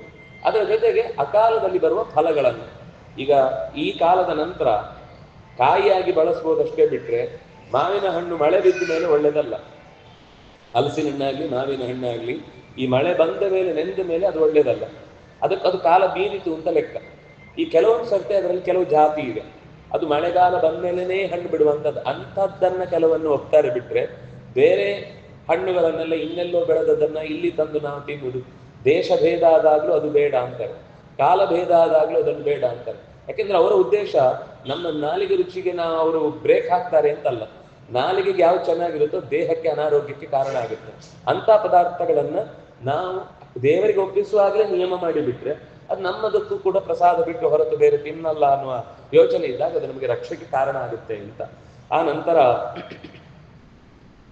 ಪರಮಾತ್ಮನಿಗೆ ಪ್ರಾಣಾದಿ ರೂಪಗಳಿಂದ ಭಗವಂತನಿಗೆ ಸೇವೆಯನ್ನು ಸಲ್ಲಿಸ್ಲಿಕ್ಕೋಸ್ಕರ, ಆ ರೂಪಗಳು ಭಗವಂತನಿಗೆ ನಿವೇದನೆ ಮಾಡಲಿಕ್ಕೋಸ್ಕರ ಪ್ರಾಣ ಅಪಾನ ವ್ಯಾನ ಉದಾನ ಸಮಾನಗಳಿಂದ ನಿವೇದಿಸಿ, ಸ್ವಾಹ ಮಂತ್ರದಿಂದ ನಿವೇದಿಸಿ, ಅದರಲ್ಲಿ ಮುಖ್ಯ ಒಂದು ಭಾವ ಏನು ಅಂದ್ರೆ ಪ್ರಾಣನೇ ಮೊದಲು ಅಮೃತೋಪಸ್ತರಣಮಸಿ ಮತ್ತು ಅಮೃತ ಪಿದಾನಮಸಿ ಅಂತ ಪ್ರಾಣನನ್ನು ಕರೆದು ಪ್ರಾಣ 2 ಮುಖಗಳಲ್ಲಿ ಅದಕ್ಕೆ ವಸ್ತ್ರಾಚ್ಛಾದನೆ ಮಾಡುವ ಹಾಗೆ ನಿಂತು ದೇವರ ಸೊತ್ತನ್ನ ಬೇರೆಯವರು ಮಧ್ಯದಲ್ಲಿ ಬಂದು ಅಪಹರಿಸಿ ಅದನ್ನು ಮೈಲಿಗೆ ಮಾಡಬಾರದು ಅಂತ ಕಾಯಲಿಕ್ಕೆ ನಿಂತಿರ್ತಾನೆ. ಅದಕ್ಕೋಸ್ಕರ ಪ್ರಾಣನ ಜೊತೆಗೇನೆ ದೇವರನ್ನು ಚಿಂತಿಸಬೇಕು ಅಂತ ಹೇಳುದು. ಹಾಗೆ ನಾವು ದೇವರಿಗೆ ಸಮರ್ಪಣೆ ಮಾಡಿದ್ರೆ ಅದೇ ಹೆಸರಿನ 106 ದುಷ್ಟಶಕ್ತಿಗಳಿರ್ತವೆ, ರಕ್ಕಸಗಳಿರ್ತಾರೆ. ಅದರಿಂದಾಗಿ ಅದು ದೇವರಿಗೆ ಮುಟ್ಟಿಸ್ಲಿಕ್ಕೆ ನಾವು ಸೋಲ್ತೇವೆ. ಆ ಕಾರಣಕ್ಕಾಗಿ ಪ್ರಾಣನ ಮೂಲಕ ಭಗವಂತನಿಗೆ ಅದನ್ನ ಸಮರ್ಪಿಸುವಂಥದ್ದು. ಬೇಯಿಸಿದ ಪದಾರ್ಥ ಮೊದಲು ನಿವೇದಿಸಿದ್ರೆ ಹಣ್ಣು ಹಂಪಲು ಇತ್ಯಾದಿ ಪದಾರ್ಥವನ್ನ 2ನೇ ಆವೃತ್ತಿಯಲ್ಲಿ ಮತ್ತೆ ಭಗವಂತನನ್ನ ಪ್ರಾರ್ಥಿಸಿ, ನಾವೇ ಈಗ ಊಟ ಮಾಡಿದ್ಮೇಲೆ ತಾನೇ ಹಣ್ಣು ತಿನ್ನುವುದು. ಅದೊಂದು ಸರ್ತಿ ಎಲ್ಲ ಮುಗಿದ್ಮೇಲೆ ಮತ್ತೆ, ಯಾಕಂದ್ರೆ ಒಂದು ಊಟದ ಕೊನೆಯಲ್ಲಾದ್ರೂ ಹಾಕೊಳ್ತೇವೆ. ಹಾಗೆ ಅದನ್ನು ದೇವರಿಗೆ ಸಮರ್ಪಿಸುವಾಗ್ಲೂ ಹಾಗೆ ಸಮರ್ಪಿಸುವುದು ಕ್ರಮ. ಆ ನಂತರ ತಾಂಬೂಲಾದಿ, ನಾವು ಹೇಗೆ ಊಟ ಮುಗಿದ ನಂತರ ಜೀರ್ಣ ಸಂಗತಿಯಾಗಿ ತಾಂಬೂಲವನ್ನು ಬಳಸ್ತೇವೆ, ಹಾಗೆ ಭಗವಂತನಿಗೆ ತಾಂಬೂಲ ಇದು ಮತ್ತೆ ಷೋಡಶೋಪಚಾರದಲ್ಲಿ ಸೇರ್ಬೇಕಾದ್ದಲ್ಲ. ಅದ್ರ ಮತ್ತೆ ಉಪಚಾರ ಅಂತ ಕರೀತಾರೆ. ಊಟ ಆದ್ಮೇಲೆ ಬಾಯಿಗೆ ಮುಕ್ಕಳಿಸ್ಲಿಕ್ಕೆ ನೀರು, ಕೈ ಒರೆಸ್ಕೊಳ್ಳಿಕ್ಕೆ ಬಟ್ಟೆ, ತಾಂಬೂಲವನ್ನು ಕೊಡುದು, ಕಾಲು ಒರೆಸೋರನ್ನು ತಂದು ಕೂಡಿಸೋದು, ಇಷ್ಟೆಲ್ಲ ಕ್ರಮ ಅದು ಉಪಚಾರ ಅಂತ. ಅದನ್ನ ಮುಗಿಸಿದ ನಂತರ ಅದೆಲ್ಲ ಲಕ್ಷ್ಮೀದೇವಿಯೇ ಇಷ್ಟೂ ಕ್ರಿಯೆಯನ್ನ ಭಗವಂತನ ಪ್ರೀತಿಗಾಗಿ ಮಾಡ್ತಾಳೆ ಅಂತ ಆದ್ಮೇಲೆ ನಂತರ ನೈವೇದ್ಯಕ್ಕೆ ಏನೇನು ಬರುತ್ತೆ ಬರುವುದಿಲ್ಲ ಅಂತ ಒಂದಿಷ್ಟು ವಿಭಾಗಗಳನ್ನ ಅವರ ವ್ಯಾಖ್ಯಾನಕಾರರೆಲ್ಲ ಒಂದಿಷ್ಟು ಚರ್ಚೆ ಮಾಡಿದ್ದಾರೆ. ಆದ್ರೆ ನಮ್ಗೆ ಪ್ರಧಾನವಾಗಿ ಬೇಕಾದದ್ದು ಹವ್ಯ ದ್ರವ್ಯಗಳು ಅಂತ ತಲೆಯಲ್ಲಿ ಇಟ್ಕೊಂಡ್ರೆ ಸಾಕು. ಯಜ್ಞಕ್ಕೆ ಉಪಯೋಗಿಸಬಹುದಾದದ್ದು, ನಿವೇದಿಸ್ಲಿಕ್ಕೆ ಭಗವಂತನ ಪೂಜೆಯಲ್ಲಿ ಬರುವಂತಹದ್ದನ್ನು ಬಿಟ್ಟು ಬೇರೆ ಎಲ್ಲವನ್ನು ಬಿಟ್ರೆ ಉತ್ತಮ. ಹಾಗೆ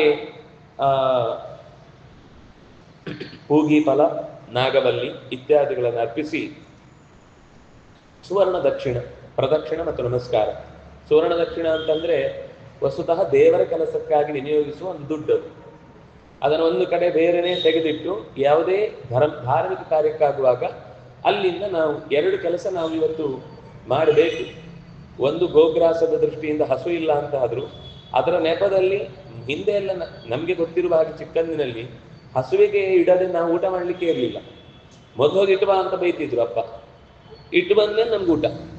ಇವತ್ತು ಅದು ಒಂದು ಕಾನ್ಸೆಪ್ಟೇ ತಪ್ಪಿ ಹೋಗ್ಬಿಟ್ಟಿದೆ. ಅದರ ಬದಲು ಕನಿಷ್ಠ ಇವತ್ತು ಆಗುವುದಿಲ್ಲ ಅನ್ನೋದು ಕಾರಣ ಇದೆ ಬಿಡಿ, ಹಸುವೆ ಇಲ್ಲ ಎಲ್ಲಿಂದ ಕೊಡುವುದು ಅಂತ ಇರ್ಬೋದು. ಆದ್ರೆ ಅದರ ಬದಲು ಕನಿಷ್ಠ ಪಕ್ಷ ನಾವು ಋಣ ಮುಕ್ತರಾಗುವುದಕ್ಕೋಸ್ಕರ ದೇವರ ಹುಂಡಿ ಅಂತ ಒಂದು, ಗ್ರಾಸದ ಹುಂಡಿ ಅಂತ ಒಂದು ಮಾಡಿ ಪ್ರತಿ ದಿವಸ ಅದಕ್ಕೆ ನಮ್ಮ ಹೊಟ್ಟೆಗೆ ಎಷ್ಟು ಕೊಡ್ತೇವೋ ಅದರ ಕನಿಷ್ಠ ಪಕ್ಷ ಅರ್ಧ ಭಾಗ ಆದ್ರು ಎಲ್ಲರ ಕೈಯಿಂದ, ಮಕ್ಕಳ ಕೈಯಿಂದ ಮುಖ್ಯವಾಗಿ ಮಾಡಿಸ್ಬೇಕು ಇದನ್ನ. ಯಾಕೆಂದ್ರೆ ಮಕ್ಕಳ ಕೈಯಲ್ಲಿ ಮಾಡಿಸಿದ್ರೆ ಇದು ಅವುಗಳ ಪ್ರಶ್ನೆ ಕೇಳ್ತವೆ. ಹಸುಗಳಿಗೆ ಯಾಕೆ ಕೊಡಬೇಕು? ನೀನ್ ಹಾಲು ಕುಡಿದ್ಯಾ, ತುಪ್ಪ ತಿಂತ್ಯಾ, ಬೆಣ್ಣೆ ಉಪಯೋಗಿಸ್ತೀಯಾ, ಬೇರೆ ಬೇರೆ ಪದಾರ್ಥಗಳೆಲ್ಲ ಗವ್ಯದಿಂದಲೇ ಬರುವಂತದ್ದು. ಅದಕ್ಕೆ ನಾವು ಪ್ರತಿಯಾಗಿ ಅವುಗಳ ಋಣವನ್ನು ನಾವು ತೀರಿಸಬೇಕು ಅಂತಂದ್ರೆ ಅವುಗಳಿಗೋಸ್ಕರ ಒಂದಿಷ್ಟು ದುಡ್ಡು ತೆಗೆದಿಟ್ಟು ಯಾರು ಸಾಕ್ತಾರೋ ಅಂತ ಗೋಮಾಳಕ್ಕೋ ಗೋಶಾಲೆಗೂ ಹೋಗಿ ಅದನ್ನು ಕೊಟ್ಟು ಬಂದ್ರೆ, ಒಂದು ತಿಂಗಳಲ್ಲಿ ಒಂದ್ಸತಿ, 3 ತಿಂಗಳಲ್ಲಿ ಒಂದ್ಸತಿ, ಅಥವಾ ಕನಿಷ್ಠ ಪಕ್ಷ ದೀಪಾವಳಿಯ ಸಂದರ್ಭದಲ್ಲಿ ಬಲಿಪಾಡ್ಯದ ದಿವಸ ಗೋಪೂಜೆ ಆಗುವಾಗಾದ್ರೂ ಎಲ್ಲಿ ಅದನ್ನ ನಡೆಸ್ತಾರೋ ಅಂಥವರಿಗೆ ಹೋಗಿ ಕೊಟ್ಟು ಬಂದ್ರೆ ಕನಿಷ್ಠ ಪಕ್ಷ ಒಂದು ಸಣ್ಣ ಋಣ ಆದ್ರೂ ಪರಿಹಾರ ಆಗುತ್ತೆ. ಮತ್ತು ಅಂತಹ ಧರ್ಮಕ್ಕೋಸ್ಕರ ಅಂತ ತೆಗೆದಿಟ್ಟ ದುಡ್ಡನ್ನ ಯಾರಾದ್ರೂ ದೊಡ್ಡವರು ಒಳ್ಳೆ ಕೆಲಸ ಲೋಕಕ್ಕಾಗಿ ಉಪಕಾರ ಮಾಡ್ತಾ ಇದ್ದಾರೆ ಅಂದಾಗ ಅವರಿಗೆ ಕೊಟ್ಟು ಬಿಟ್ರೆ ಅದು ಲೋಕದ ಕ್ಷೇಮದ ದೃಷ್ಟಿಯಿಂದ ನಮ್ಮ ಒಂದು ಪಾಲು. ಧರ್ಮಾಯ ಯಶಸ್ಸೇ ಅರ್ಥಾಯ ಕಾಮಾಯ ಸ್ವಜನಾಯ ಚ ಅಂತ ಭಾಗವತ ಹೇಳಿದ್ರಲ್ಲಿ ಒಂದು ಭಾಗವನ್ನಾದ್ರೂ ನಾವು ನಿಷ್ಠೆಯಿಂದ ಮಾಡಿದ ಹಾಗಾಗುತ್ತೆ. ಅದರಿಂದಾಗಿ ಅದು ಪೂಜೆಯ ಒಂದು ಭಾಗ. ನಮಗೆ ಇದೆಲ್ಲ ಏನು ಅಂದ್ರೆ ಇದೇನೋ ನೋಡಿ, ಅವರಿಗೆ ಪೂಜೆಯಲ್ಲೇ ಸೋಷಿಯಲ್ ಸರ್ವಿಸ್ ಇದೆ. ಸೋಷಿಯಲ್ ಸರ್ವಿಸ್ ಅಂತ ಪ್ರತ್ಯೇಕ ಅವ್ರು ಹೇಳಲೇ ಇಲ್ಲ. ನೀವು ಏನ್ ಮಾಡ್ತಿದ್ರು ಅದರಲ್ಲೇ ಭಗವಂತನ ಪೂಜೆಯ ವ್ಯವಸ್ಥೆಯ ಒಳಗೆ ಅದು ಸೇರ್ಕೊಳ್ಬೇಕಾದ ಕರ್ತವ್ಯ ಅನ್ನೋ ದೃಷ್ಟಿಯಲ್ಲಿ ನಿವೇದಿಸಿ ಆದ್ಮೇಲೆ ಜಯತ್ಯಜೋ ಕ್ಷೀಣ ಸುಖಾತ್ಮ ಬಿಂಬ ಇತ್ಯಾದಿ ಮಂತ್ರಗಳಿಂದ, ಅಥವಾ ಆಯಾಮೇತೆ ಪರಾಯಾಣಿ ಶ್ರೀಯೇ ಜಾತ ಶ್ರೇಯಾನಿ ರಿಯಾಯ ಅನ್ನುವ ಮಂತ್ರಗಳಿಂದ ನೀರಾಜನ ಮಂತ್ರಗಳನ್ನು ಹೇಳಿ ಭಗವಂತನಿಗೆ ಆರತಿ ಎತ್ತುವಂಥದ್ದು. ಆ ನಂತರ ಮತ್ತೆ ಒಂದು ಭಗವಂತನ ಪುಷ್ಪಾಂಜಲಿ ಸಮರ್ಪಣೆ ಮಾಡಿ ಪ್ರಾರ್ಥನೆ ಮಾಡುವಂಥದ್ದು. ನನ್ನ ಏನೇ ದೋಷಗಳಿದ್ರೂ ಕೂಡ, ಮಾನಸಿಕ ಅಥವಾ ವಾಚಿಕ ಅಥವಾ ದೈಹಿಕ ಯಾವುದೇ ರೀತಿಯಾದ ದೋಷಗಳಿದ್ರೂ ಕೂಡ ವೇದ ಮಂತ್ರಗಳಾದರೆ ವೇದ ಮಂತ್ರಗಳು, ಪೌರಾಣಿಕ ಮಂತ್ರಗಳಾದರೆ ಪೌರಾಣಿಕ ಮಂತ್ರಗಳು, ಇದರಿಂದ ಭಗವಂತನಿಗೆ ಆ ಪುಷ್ಪಾಂಜಲಿಯನ್ನು ಸಮರ್ಪಿಸಿ ಆಮೇಲೆ ಚಾಮರ, ದರ್ಪಣ, ಛತ್ರ, ವಾಹನದಲ್ಲಿ ತುಂಬಾ ದೇವಸ್ಥಾನದಲ್ಲೆಲ್ಲಾದ್ರೆ ಅವರು ದೇವರ ಎದುರುಗಡೆ ಆನೆಯನ್ನು ತರಿಸಿ ಆನೆ ಮೇಲೆ ಒಂದು ಪ್ರದಕ್ಷಿಣೆ ಹಾಕ್ತಾರೆ, ಬಲಿಪೀಠಗಳ ಪ್ರದಕ್ಷಿಣೆ ಆಗುತ್ತೆ ಇತ್ಯಾದಿಗಳಲ್ಲಿ. ಈಗಲೂ ಈ ಸಪ್ತ ಪ್ರಾಕಾರದ ದೇವಸ್ಥಾನಗಳಲ್ಲಿ ಮತ್ತು ತಿರುಪತಿಯಲ್ಲಿ, ಅನಂತಾಸನದಲ್ಲಿ ಎಲ್ಲ ಕಡೆಯಲ್ಲಿ ಇಂಥ ಚಟುವಟಿಕೆ ನಿತ್ಯವೂ ನಡೆಯುತ್ತೆ. ಕೈಯಲ್ಲಿ ಹಿಡ್ಕೊಂಡು ಒಬ್ರು ಹೋಗ್ತಾರೆ, ಕೊನೆಗೆ ಈ ವಾಹನ ಯಾವುದು ಇಲ್ಲ ಅಂದ್ರೆ ಅವ್ರ ಪಾಪ ತಲೆ ಮೇಲೆ ಹಿಡ್ಕೊಂಡು ಒಂದು ಪ್ರದಕ್ಷಿಣೆ ಬಂದು ಅಲ್ಲೆಲ್ಲಿ ಆಯಾ ಬಲಿಪೀಠಗಳಲ್ಲೆಲ್ಲ ಅವರಿಗೆ ಕೊಡಬೇಕಾದ ಅಕ್ಕಿ ಇತ್ಯಾದಿಗಳನ್ನು ಒಪ್ಪಿಸಿ ವಾಪಸ್ ಒಳಗೆ ಬರುತ್ತೆ. ಆದ್ರೆ ವಸ್ತುತಃ ದಿನ ನಮ್ಗೆ ಯಾವ್ದು ಮಾಡ್ಲಿಕ್ಕಾಗುತ್ತೆ? ಒಂದು ಹಾಡು, ದಿನನಿತ್ಯದ ದಾಸರು ಹೇಳಿದ್ರೆ ಯಾವುದೋ ಒಂದು ಹಾಡು ಅಥವಾ ಆಚಾರ್ಯರು ಕೊಟ್ಟ ದ್ವಾದಶ ಸ್ತೋತ್ರ ಯಾವುದೋ ಒಂದನ್ನ ನಿವೇದನೆ ಮಾಡಿ ವಾಹನಾದಿ, ಇದು ಕೂಡ ಮತ್ತೆ ವಿಶೇಷ ಉಪಚಾರ ಅಂತ ಲೆಕ್ಕ. ಅಂದ್ರೆ ಹಿಂದೆ ಒಂದು ನೈವೇದ್ಯದ ಸಂದರ್ಭದಲ್ಲಿ ದ್ವಾದಶ ಸ್ತೋತ್ರಾದಿಗಳನ್ನು ಹೇಳ್ಕೊಳ್ಳೋದು ಒಂದು ಹೇಳ್ಬೇಕಿತ್ತು. ಅದರ ನಂತರ ಇಲ್ಲಿ ಮತ್ತೆ ಗೀತವಾದಿತ್ರಗಳನ್ನ, ನೃತ್ಯಾದಿ ವಿಶೇಷ ವಿಷಯಗಳನ್ನೆಲ್ಲ ಒಪ್ಪಿಸಿ ಆದ್ಮೇಲೆ ಪೂಜೆಯ ಸಮರ್ಪಣೆ, ವಸ್ತುತಃ ಪ್ರದಕ್ಷಿಣೆ ಬರುವುದು. ಎಲ್ಲಿ ದೇವರಿಗೆ ಪ್ರದಕ್ಷಿಣೆ ಬರ್ಲಿಕ್ಕೆ ಆಗುದಿಲ್ವೋ ಅಲ್ಲಿ ಮಾತ್ರ ಆತ್ಮ ಪ್ರದಕ್ಷಿಣೆ ಮಾಡಬೇಕು. ಎಲ್ಲಿ ದೇವರಿಗೆ ಪ್ರದಕ್ಷಿಣೆ ಮಾಡ್ಲಿಕ್ಕೆ ಸಾಧ್ಯ ಇದೆಯೋ ಅಲ್ಲಿ ನಾವು ಅಲ್ಲೇ ಪ್ರದಕ್ಷಿಣವನ್ನು ನಮಸ್ಕಾರ ಮಾಡಬಾರ್ದು. ಈಗ ಯಜ್ಞದ ಕುಂಡ ಇದ್ರೆ ಪ್ರದಕ್ಷಿಣೆ ಬರ್ಲಿಕ್ಕೆ ಆಗುವಾಗ ಪ್ರದಕ್ಷಿಣೆ ಬಂದೇ ನಮಸ್ಕಾರ ಮಾಡ್ಬೇಕು. ಎಲ್ಲಿವರೆಗಿದೆ ಅಂದ್ರೆ ನೀವು ರಾಮಾಯಣ ಮಹಾಭಾರತ ನೋಡಿದ್ರೆ ಎಲ್ಲಾ ಕಡೆಯಲ್ಲೂ ಕೂಡ ತಂದೆ ತಾಯಿಗಳಿಗೆ ನಮಸ್ಕಾರ ಮಾಡುವಾಗಲೂ ಪ್ರದಕ್ಷಿಣೆ ಬಂದೇ ನಮಸ್ಕಾರ ಮಾಡುವುದಿದೆ. ರಾಮ ಕೌಸಲ್ಯಗೆ ಮತ್ತೆ ದಶರಥನಿಗೆ ಪ್ರದಕ್ಷಿಣವನ್ನು ನಮಸ್ಕಾರ ಮಾಡಿ ಹೋಗ್ತಾನೆ ಅಂತ. ಯಾಕೆಂದ್ರೆ ಮಾತೃದೇವೋಭವ, ತಾಯಿಯ ಸ್ವರೂಪದಲ್ಲಿ ದೇವರೇ ಅಲ್ಲಿ ಇರ್ತಾನೆ ಅಂತ, ತಂದೆಯ ಸ್ವರೂಪದಲ್ಲಿ ದೇವರೇ ಅಲ್ಲಿ ಇರ್ತಾನೆ ಅಂತ, ಗುರುಗಳ ಸ್ವರೂಪದಲ್ಲಿ ದೇವರೇ ಅಲ್ಲಿ ಇರ್ತಾನೆ ಅಂತ. ನಮ್ಗೆ ಇದೆಲ್ಲ ಇವತ್ತು ಕಳೆದೋಗಿದೆ. ಕನಿಷ್ಠ ಪಕ್ಷ ದೇವರ ಗರ್ಭಗುಡಿ ಅಂತ ಹೋಗಿದ್ರೆ ಅದಕ್ಕೊಂದು ಪ್ರದಕ್ಷಿಣೆ ಬರುವುದು ಆಗೋಗಿದೆ. ಇಲ್ಲ ಅಂದ್ರೆ ಅಗ್ನಿ, ದೇವ, ಗುರು, ದ್ವಿಜ ಮತ್ತು ತಂದೆ ತಾಯಿ ಇಷ್ಟು ಜನರಿಗೂ ಕೂಡ ಪ್ರದಕ್ಷಿಣೆ ಬಂದೇ ನಮಸ್ಕಾರ ಮಾಡಬೇಕು ಅಂತಿರುವುದು. ಹಾಗಾಗಿ ಪ್ರದಕ್ಷಿಣೆ ನಮಸ್ಕಾರ ಮತ್ತು ಆಗ ಸಾಧ್ಯವಾದಷ್ಟು ಇನ್ನುಳಿದ ಏನಾದ್ರೂ ಪ್ರಾರ್ಥನೆಗಳಿದ್ರೆ ಎಲ್ಲವನ್ನು ಮಾಡಿ ಮುಗಿಸಿ ಷೋಡಶೋಪಚಾರ ಮುಕ್ತಾಯ ಆದ ಬಳಿಕ ಶಂಖದಲ್ಲಿ ಮತ್ತೆ ನೀರನ್ನು ತುಂಬಿ ನಾರಾಯಣ ಅಷ್ಟಾಕ್ಷರ ಮಂತ್ರದಿಂದ ಅದರಲ್ಲಿ ಜಪಿಸಿ ಭ್ರಾಮಯೇತ್ 3 ಬಾರಿ, ಅಂದ್ರೆ ದೇವರನ್ನೆಲ್ಲ ವಾಪಸ್ಸು ಅವನ ಪೀಠದಲ್ಲಿ ಕೂಡಿಸಿ ಆದ ಬಳಿಕ ನಮ್ಮ ನೆರಳು, ನಮ್ಮ ಉಸಿರು, ನಮ್ಮ ಮೈಯ ಗಂಧ ತಾಗಿ ಏನಾದ್ರೂ ದೋಷ ಇದ್ರೆ ಅದು ಪರಿಹಾರ ಆಗ್ಲಿ ಅಂತ ಲಕ್ಷ್ಮಿಯ ಮೂಲಕ ಆ ದುರ್ಗಂಧವನ್ನೆಲ್ಲ ತೆಗೆದು ಬಿಡು ಅಂತ ಅವಳನ್ನ ಪ್ರಾರ್ಥನೆ ಮಾಡಿಕೊಂಡು ಕೇಳುವಂಥದ್ದು. ಆ ನಂತರ ಆ ನೈವೇದ್ಯದಲ್ಲಿ ಮೊದಲೇ ಭಾಗ ಮಾಡಿ ಇಡುವಂಥದ್ದು ಕೆಲವರಲ್ಲಿ ಇದೆ. ಅದ್ರ ವಸ್ತುತ ಆಮೇಲೆ ತೆಗೆದು ಇಟ್ಟರೆ ಉತ್ತಮ. ಪ್ರಾಣಾದಿ ದೇವತೆಗಳಿಗೆ ಅಥವಾ ನಮ್ಮ ಗುರು ಪರಂಪರೆಯಲ್ಲಿದ್ರೆ ಯಾರಿಗಾದ್ರೂ ಈ ಎಲ್ಲರಿಗೂ ನಿವೇದನೆ ಮಾಡುವ ಕ್ರಮ.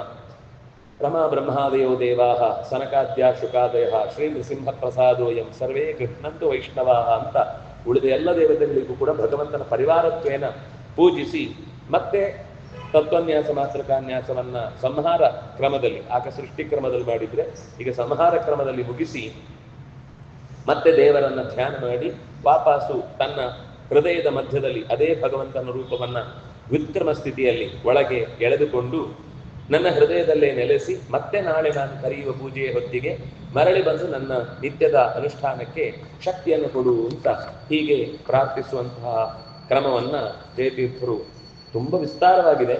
ಕೆಲವು ವಿಷಯಗಳಲ್ಲಿ ಪ್ರಧಾನವಾದದನ್ನು ಮಾತ್ರ ಇಲ್ಲಿ ಹೇಳಿದ್ದೇನೆ. ಅವರೇ ಕೊನೆಗೆ ಹೇಳಿದ್ರು, ತಂತ್ರಸಾರೋಕ್ತ ಪೂಜಾಯ ಪದ್ಯಾಮಾಲೆಯ ಮೀರಿತ. ನಾನು ತಂತ್ರಸಾರದಲ್ಲಿ ಎಲ್ಲೆಲ್ಲೋ ಚೂರು ಬಿಡಿಸಿ ಬಿಡಿಸಿ ಅಂದ್ರೆ ತುಂಬ ವಿಷಯಗಳನ್ನು ಹೇಳ್ತಾ ಹೋಗ್ತಾರೆ ಅವರು. ಆದರೆ ಪೂಜೆಗೆ ಸಂಬಂಧಪಟ್ಟ ಮಾತ್ರ ವಿಷಯವನ್ನ ಒಟ್ಟಿಗೆ ಒಂದು ಕಡೆ ಪದ್ಯಪಾಠೆ ಮನುಷ್ಯಾಣಂ ಶ್ರಮೋ ನಾತಿ ಭವೇದಿತಿ. ಅವರಿಗೆ ಅತಿ ಶ್ರಮ ಆಗಬಾರ್ದು, ಎಲ್ಲಿ ಹುಡುಕಬೇಕು, ಯಾವ ಮಂತ್ರ ಹೇಳಬೇಕು, ಎಲ್ಲಿರಬೇಕು ಅಂತ ಈ ಸಂದೇಹದಲ್ಲಿ ಅವರು ಮುಖ್ಯ ವಿಷಯ ಬಿಟ್ಟು ಹೋಗಬಾರದು ಅನ್ನೋದಕ್ಕೋಸ್ಕರ ನಾನಿಲ್ಲಿ ಸಂಗ್ರಹ ಮಾಡಿದ್ದೇನೆ. ಇದರಿಂದ ಭಗವಾನ್ ವಿಷ್ಣು ಪ್ರೀತೋ ಭವತು ಸರ್ವದ, ಯಾವಾಗಲೂ ಪ್ರೀತನಾಗ್ಲಿ. ಒಂದು ವೇಳೆ ಪ್ರಮಾದತಃ ನಿರೋಧಾತ್ವ ಹರೇ ಪೂಜೆ ಭವೇ ನಚೇತ್.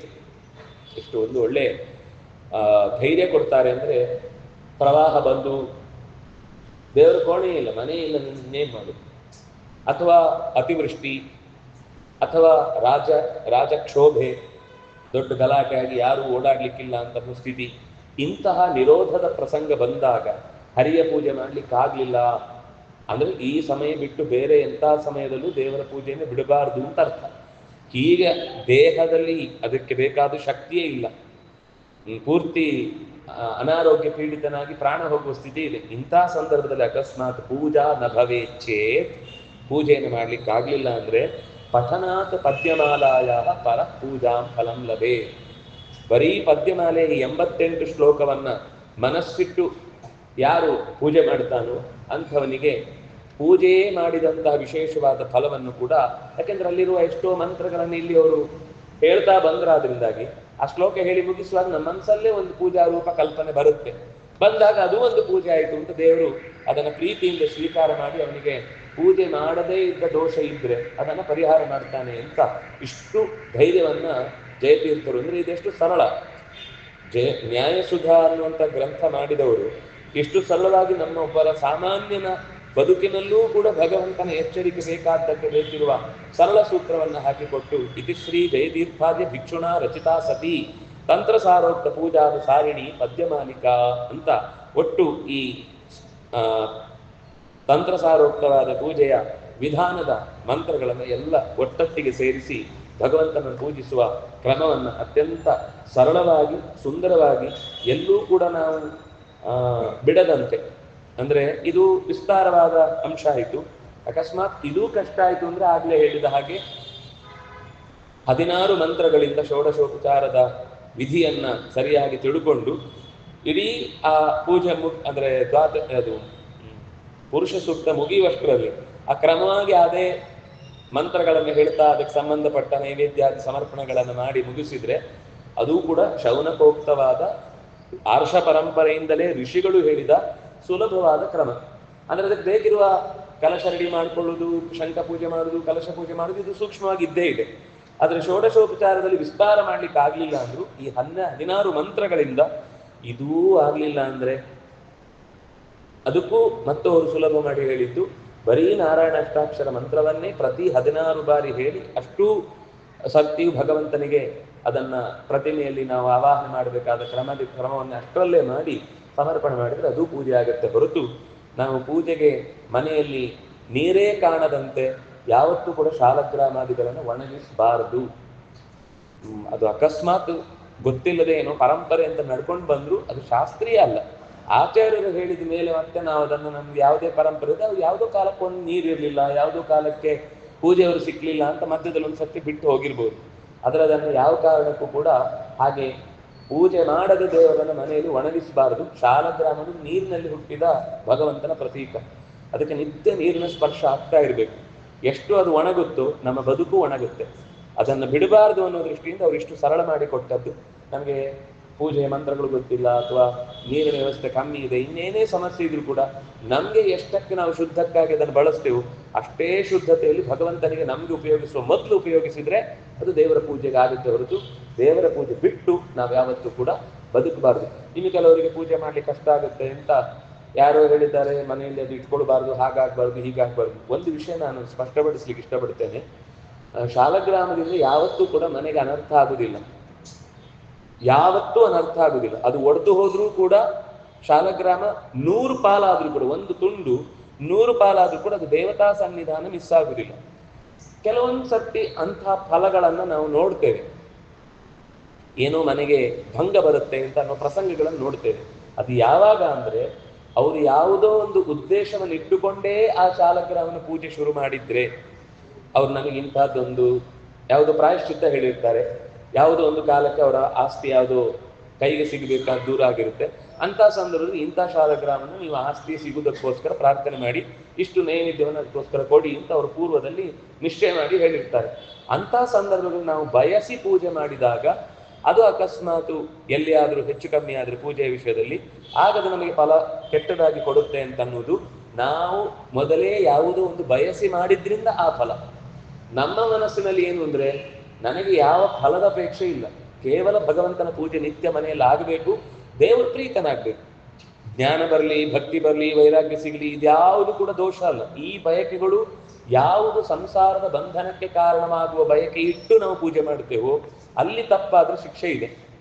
ಸಂಸಾರದಿಂದ ಬಿಡುಗಡೆಯಾಗುವ ಬಯಕೆಯಿಂದ ಭಗವಂತ ನಿನ್ನ ಪ್ರೀತಿ ಬೇಕು ಅಂತ ಬಯಸಿ ನಾವು ಎಷ್ಟೇ ಶಾಲಗ್ರಾಮ ಇಟ್ಕೊಳ್ಳಿ, ಅದರಲ್ಲಿ ಕೆಲವರೆಲ್ಲ ನಂಬಿಕೆಗಳು ಹಾಗೆ ಹೀಗೆ, ಮನೆಯಲ್ಲಿ ನರಸಿಂಹ ಶಾಲಗ್ರಾಮ ಇರಬಾರ್ದು, ಆ ಕೆಂಪು ಇರಬಾರ್ದು, ನೀರು ಇರಬಾರ್ದು, 100 ತರದ ರಿಸ್ಟ್ರಿಕ್ಷನ್ಗಳನ್ನು ಹೇಳುವುದು ಎಲ್ಲಿ ಅಂದ್ರೆ ಯಾವುದಾದ್ರೂ ಒಂದು ಉದ್ದೇಶಿತವಾದ ಪೂಜೆಯ ಸಂದರ್ಭ ಇದ್ರೆ ಮಾತ್ರ. ನಮಗೆ ನಮ್ಮ ಮನೆಯಲ್ಲಿ ದೇವರು ಇರ್ಬೇಕಷ್ಟೇ. ನಮಗೆ ಕೆಲವೊಂದು ಸರ್ತಿ ಪರೀಕ್ಷೆಯೂ ಮಾಡಿಸುತ್ತೆ ನಮ್ಮನ್ನು. ಸಿಕ್ಕಾಪಟ್ಟೆ ಮನೆಯಲ್ಲಿ ಕೆಲವೊಂದು ಸರ್ತಿ ಅವನ ಮನೆಗೆ ಒಗ್ಗಿ ಬರದೇ ಇರುವಂತ ಸ್ಥಿತಿ ಬರುತ್ತೆ. ದೇವರು ಹಠ ಮಾಡಿದ್ರೆ ದೇವರಿಗಿಂತ ಜಾಸ್ತಿ ಹಠ ಮಾಡ್ಬೇಕು. ನೀನೇ ನಮ್ಮ ಮನೆಗೆ ಬಂದು ನಮ್ಮ ಮನೆಯಲ್ಲಿ ಇದ್ದು ನನ್ನ ಮನೆಯನ್ನು ಸುಡ್ತಿ ಅಂತ ಅಂದ್ರೆ ನೀನು ಇಷ್ಟಪಟ್ಟಾಗ ಸುಡು ಅಂತ ದೇವರ ಹತ್ರ ಜಗಳ ಆಡಿದ್ರೆ, ನೀನ್ ಯಾಕೋ, ನಿನ್ನ ಹಂಗೆ ಯಾಕೋ, ನಿನ್ನ ನಾಮದ ಬಲ ಒಂದಿದ್ದರೆ ಸಾಕು ಅಂದ್ರೆ ತಾನಾಗೆಲ್ಲ ಶಾಂತ ಆಗುತ್ತೆ. ಆದ್ರೆ ಅದು ಒಂದ್ಸಲ ಪರೀಕ್ಷೆ ಮಾಡುತ್ತೆ ನಮ್ಮನ್ನು, ಎಷ್ಟು ನಿಷ್ಠೆಯಿಂದ ಈತ ನನ್ನ ಪೂಜೆ ಮಾಡ್ತಾನೆ ಅಂತ. ಆದ್ರೂ ಹಠ ಬಿಡದೆ ಅವನೇ ನಮಗೆ ಗತಿ. ಈ ಮಗುವಿಗೆ ತಾಯಿ ಹೊಡೆದಾಗ್ಲೂ ಮಗು ಏನ್ ಮಾಡುತ್ತೆ ಹೇಳಿ, ಮತ್ತು ಅಮ್ಮನ ಕಾಲನ್ನೇ ಹಿಡ್ಕೊಳ್ಳುತ್ತೆ, ಓಡೋಗುತ್ತಾ. ಸ್ವಲ್ಪ ಬುದ್ಧಿ ಬಂದ್ಮೇಲೆ, ತಲೆ ಕೆಟ್ಟ ಮೇಲೆ ಹಾಗೆ ಮನೆ ಬಿಟ್ಟು ಹೋಗ್ತೇನೆ ಅಂತೆಲ್ಲ ಶುರು ಮಾಡ್ತಾರೆ. ಅದು ಬುದ್ಧಿ ಬಂದಿದೆ ಅಂತ ಭ್ರಮೆ ಬಂದ್ಮೇಲೆ. ಆದ್ರೆ ನಿಜವಾಗಿ ಸಣ್ಣ ಮಕ್ಕಳು ನೀವು 2 ಹೊಡೆದ ಮೇಲೂ ಅದು ವಾಪಸ್ ಬಂದು ನಿಮ್ಮನ್ನೇ ಅಪ್ಪಿಕೊಳ್ಳುದು. ಯಾಕಂದ್ರೆ ಅದು ಗೊತ್ತಿದೆ, 2 ಹೊಡೆದ ಮೇಲೆ ಅಮ್ಮನೇ ವಾಪಸ್ ನನ್ನನ್ನು ಎತ್ತಿಕೊಂಡು ಮುದ್ದು ಮಾಡ್ತಾಳೆ ಅಂತ ಅದು ಗೊತ್ತಿದೆ. ಅದಕ್ಕೆ ಗೊತ್ತಿರುವಷ್ಟು ನಮ್ಗೆ ಗೊತ್ತಿಲ್ಲ ದೇವರು ನಮ್ಮ ಅಂತ ಪ್ರೀತಿಸುವ ಭರ. ನಾವು ಬಿಡ್ಬಿಡ್ತೇನೆ, ದೇವ್ರು ನಂಗೆ ಎಷ್ಟು ಕಷ್ಟ ಕೊಟ್ಟ, ಅವ್ನು ಯಾಕೆ ಬೇಕು, ನಾನು ನಿನ್ಗೆ ಎಷ್ಟು ಮಾಡಿದ್ದೇನೆ, ನಿಂಗೆ ಸೇವೆ ಕೊಟ್ಟಿದ್ದೇನೆ, ಅಲಂಕಾರ ಸೇವೆ ಮಾಡಿಸಿದ್ದೀನಿ, ಊಟ ಹಾಕ್ಸಿದ್ದೀನಿ, ಪಾಯಸ ಕೊಡಿಸಿದ್ದೇನೆ, ನೀನೇನ್ ಮಾಡಿದ್ದೀನಿ ನನಗೆ ಅಂತ ಜಗಳ ಆಡ್ಕೊಂಡು ಹೋಗೋದು ಇರ್ತಾನೆ. ದೇವ್ರು ಅದನ್ನು ಪರೀಕ್ಷೆ ಮಾಡಿ ತಗೊಳ್ತಾನೆ. ಆಯ್ತು, ನಿನ್ಗೆ ಕೊಡ್ಬೇಕಾದ್ದನ್ನೆಲ್ಲ ಕೊಟ್ಟಾಯ್ತು, ಇನ್ನು ನೀನು ಹೊರಡುತ್ತಿ ಅಂದ್ರೆ ಬಿಟ್ಬಿಡು, ನಾನು ಏನು ಯೋಚನೆ ಮಾಡಲ್ಲ ಅಂತ. ಹೊಡೆದ್ರು ಅವನೇ, ಬಡದ್ರು ಅವನೇ, ಇಟ್ರು ಅವನೇ, ಇಟ್ಟಂಗೆ ಇರುವೆನೋ ಹರಿಯೇ ಅಂತ, ಏನ್ ಕೊಟ್ರು ನೀನೇ ಗತಿ ಅಂತ ಆ ಮಗು ರೆಚ್ಚ ಹಿಡಿಯುವುದು ಅಂತಾರೆ ಅದನ್ನ. ಆ ರೀತಿ ಭಗವಂತನಿಗೆ ನಾವು ಗಟ್ಟಿಯಾಗಿ ಪಾದವನ್ನು ಹಿಡಿದು ನಿನ್ನ ಹೊರತು ಪೊರೆಯವರ ಇನ್ನಾರು ಇಲ್ಲ ಹರಿಯೇ ಅಂತ ಅವನಿಗೆ ಶರಣಾಗಿ ನಾವು ಪೂಜೆ ಮಾಡ್ಲಿಕ್ಕೆ ಶುರು ಮಾಡಿದ್ರೆ ಅವನು ಕರಗುವ ಹಾಗೆ ಬೇರೆ ಯಾರು ಕರಗಲ್ಲ. ಬೇರೆಯವರೆಲ್ಲ ಕರಗಿದ್ರೆ ಅದು ತಾತ್ಕಾಲಿಕ, ಆದ್ರೆ ಭಗವಂತ ಕರಗಿದ್ರೆ ಅದು ಕ್ಷೀರ ಸಮುದ್ರ. ಮತ್ತಲ್ಲೇ ನಮ್ಮನ್ನ ಠಿಕಾಣಿ ಮಾಡಿ, ಆಯ್ತಪ್ಪ ನಿನ್ನನ್ನು ಎಲ್ಲೂ ಯಾರು ಕೂಡ ಮುಟ್ಟದ ಹಾಗೆ ನಾನು ನೋಡ್ಕೊಳ್ತೇನೆ ಅಂತ ಭಗವಂತ ನಮಗೆ ಭರವಸೆ ಕೊಡ್ತಾನೆ. ನಾವು ಭರವಸೆ ಇಟ್ರೆ ಅವನು ನಮ್ಮನ್ನು ಭರವಸೆಯನ್ನು ಈಡೇರಿಸ್ತಾನೆ. ನಾವೇನಂದ್ರೆ ಸಿಗುತ್ತಾ, ಇಲ್ಲಿ ಸಿಗದಿದ್ರೆ ಅಲ್ಲಿ, ಅಲ್ಲಿ ಸಿಗದಿದ್ರೆ ಇನ್ನೊಂದು, ವಾರಕ್ಕೆ 10 ದೇವಸ್ಥಾನಗಳಿಗೆ ಹೋಗಿ ಬಂದ್ರೆ ಯಾರ ಮೇಲೂ ನಂಬಿಕೆ ಇಲ್ಲ ಅಂದ್ರೆ ನಾವು 5-6 ಡಾಕ್ಟರ್ ಹತ್ರ, ಒಂದ್ಸರ್ತಿ ಅಲೋಪತಿ, ಒಂದ್ಸರ್ತಿ ಆಯುರ್ವೇದ, ಇನ್ನೊಂದ್ಸರ್ತಿ ನಾಟಿ, ಮತ್ತೊಂದು ಯಾವುದು ಕೆಲಸ ಮಾಡಲ್ಲ. ಒಂದ ಮೇಲೆ ಭರವಸೆ ಇಟ್ಟು ನಾವು ಹೊರಟೆವು ಅಂದ್ರೆ ಅದು ಸರಿಯಾದವ್ರ ಮೇಲೆ ಭರವಸೆ ಇರ್ಬೇಕು. ಯಾರ್ಯಾರು ತಲೆ ಬೋಳಿಸುವವನನ್ನೇ ನಾವು ನಂಬಿ ಹೋದ್ರೆ ಮತ್ತೆ ಅವನು ಜಾಸ್ತಿ ಅವನಿಗೆ ಉಪಯೋಗ ಆಗುತ್ತೆ. ಸರಿಯಾದ ವಿಷಯಕ್ಕೋಸ್ಕರ ನಾವು ಶರಣಾಗತರಾದೆವು ಅಂದ್ರೆ ಮತ್ತಃಪರತರನ್ನ ಕಿಂಚಿದಸ್ತಿ ಧನಂಜಯ, ನನ್ನಕ್ಕಿಂತ ಮಿಗಿಲಾದ ದೈವ ಮತ್ತೊಂದಿಲ್ಲ, ನ ದೈವಂ ಕೇಶವಾತ್ ಪರಂ. ಇದು ಆಚಾರ್ಯರು ಕೊಟ್ಟ ಮಾತು. ನಾಸ್ಮದುಕ್ತಿ ಸದೃಶಂ ಹಿತರೂಪಂ ನಾಸ್ತಿ ವಿಷ್ಣು ಸದೃಶಂ ನಾನು ದೈವಂ. ಅದಕ್ಕಿಂತ ಮಿಗಿಲಾದ ತತ್ವ ಮತ್ತೊಂದಿಲ್ಲ. ಸ್ವಲ್ಪ ತಿಳುವಳಿಕೆಯಲ್ಲಿ ದೋಷ ಇರಬಹುದು, ತಿಳಿ ಮಾಡು ನೀನೆ. ನನಗೆ ಗೊತ್ತಿಲ್ಲ ಕೆಲವು ವಿಷಯ, ನಾನೇ ದಡ್ಡತನದಿಂದ, ಅಜ್ಞಾನದಿಂದ, ಬುದ್ಧಿಶಕ್ತಿಯ ನ್ಯೂನತೆಯಿಂದ ನನ್ನಲ್ಲಿ ಕೆಲವು ಅಪಾರ್ಥ ಚಿಂತನೆಗಳಿರ್ಬೋದು. ಆದ್ರೆ ನೀನೇ ಸರ್ವರಕ್ಷಕ ಅಂತ ಅನ್ನೋದು ನಂಬಿ ನಿನ್ನ ಪಾದದ ಬುಡಕ್ಕೆ ಬಂದಿದ್ದೇನೆ. ನಾಮಸ್ಮರಣೆಯನ್ನು ಬಿಡದೆ ಯಾವುದೇ ಇರಲಿ, ಇನ್ನೇನೇ ಶಾಸ್ತ್ರಗಳನ್ನು ಓದ್ಲಿಕ್ಕಾಗದೇ ಇದ್ರೂ ಕೂಡ ಓದ್ಬೇಕು ಅನ್ನೋ ಅಪೇಕ್ಷೆ ಬೇಕು. ಆದ್ರೆ ಓದ್ಲಿಕ್ಕೆ ಹೋಗುವಷ್ಟು ನಮಗೆ ಶಕ್ತಿ ಇಲ್ಲ ಅಂತ ಆದಾಗ ನಾಮಸ್ಮರಣೆ ಒಂದು ಮಾತ್ರ, ಕಲವು ಸಂಕೀರ್ತನಂ ಪರಂ, ಹರಿಸಂಕೀರ್ತನೆ ಅಂತ ಅನ್ನೋದು ಕಲಿಯುಗದಲ್ಲಿ ಅತ್ಯಂತ ದೊಡ್ಡ ಅಸ್ತ್ರ ನಮಗೆ ದೇವರು ಕೊಟ್ಟದ್ದು. ಅದನ್ನಾದ್ರೂ ಬಿಡದೆ ನಾವು ಪೂಜೆಯನ್ನ ಅಷ್ಟೇ ಕ್ರಮದಲ್ಲಿ ನಾಮಸ್ಮರಣೆ ಮಾಡಿಯೇ ದೇವರ ಪೂಜೆ ಮಾಡಿದ್ರು ಸರಿ, ವಿಷ್ಣು ಸಹಸ್ರನಾಮ ಹೇಳಿಯೇ ನಾಮಸ್ಮರಣೆ ಮಾಡಿಯೇ ದೇವರ ಪೂಜೆ ಮಾಡಿದ್ರು ಸರಿ. ಮಂತ್ರ ಗೊತ್ತಿಲ್ಲ, ತಂತ್ರ ಗೊತ್ತಿಲ್ಲ, ಕ್ರಮ ಗೊತ್ತಿಲ್ಲ, ಅನಿಷ್ಟಗಳು ಗೊತ್ತಿಲ್ಲ, ಅದು ಯಾಕಾಗುತ್ತೆ ಗೊತ್ತಿಲ್ಲ, ನೀನು ಗೊತ್ತಷ್ಟೇ, ನೀನಿದ್ದಿ, ನೀನು ನನಗೆ ಬೇಕು, ಇದೊಂದು ಹಠದಿಂದ ದೇವರನ್ನು ಪೂಜೆ ಮಾಡಿದ್ರೆ ಕೈ ಮತ್ತೆ ಅದು ಒಂದು ಸರ್ತಿ ಹಿಡಿಯಿತು ಅಂದ್ರೆ ಮತ್ತೆ ಬಿಡುವಂಥದ್ದಲ್ಲ. ಅಂತಹ ಭಗವಂತನ ಪೂಜಾ ಸೌಕರ್ಯವನ್ನ ಅತ್ಯಂತ ಸರಳವಾದ ರೀತಿಯಲ್ಲಿ ನಮಗೆ ಜಯತೀರ್ಥರು ತಿಳಿಸಿ ನಮಗೆ ಉಪಕಾರ ಮಾಡಿದ್ದಾರೆ. ಅಂತಹ ಆ ಗುರುಗಳ ವಿಶೇಷ ಅನುಗ್ರಹವನ್ನ ಈ ಆರಾಧನೆಯ ಸಮಯದಲ್ಲಿ ನಾವು ಪ್ರಾರ್ಥಿಸಿ, ಗುರುಗಳ ಮೂಲಕ ದೇವರನ್ನು ಪ್ರಾರ್ಥಿಸಿದ್ರದ್ದು ಹೆಚ್ಚು ಇನ್ಫ್ಲುಯೆನ್ಸ್ ಇರುತ್ತೆ.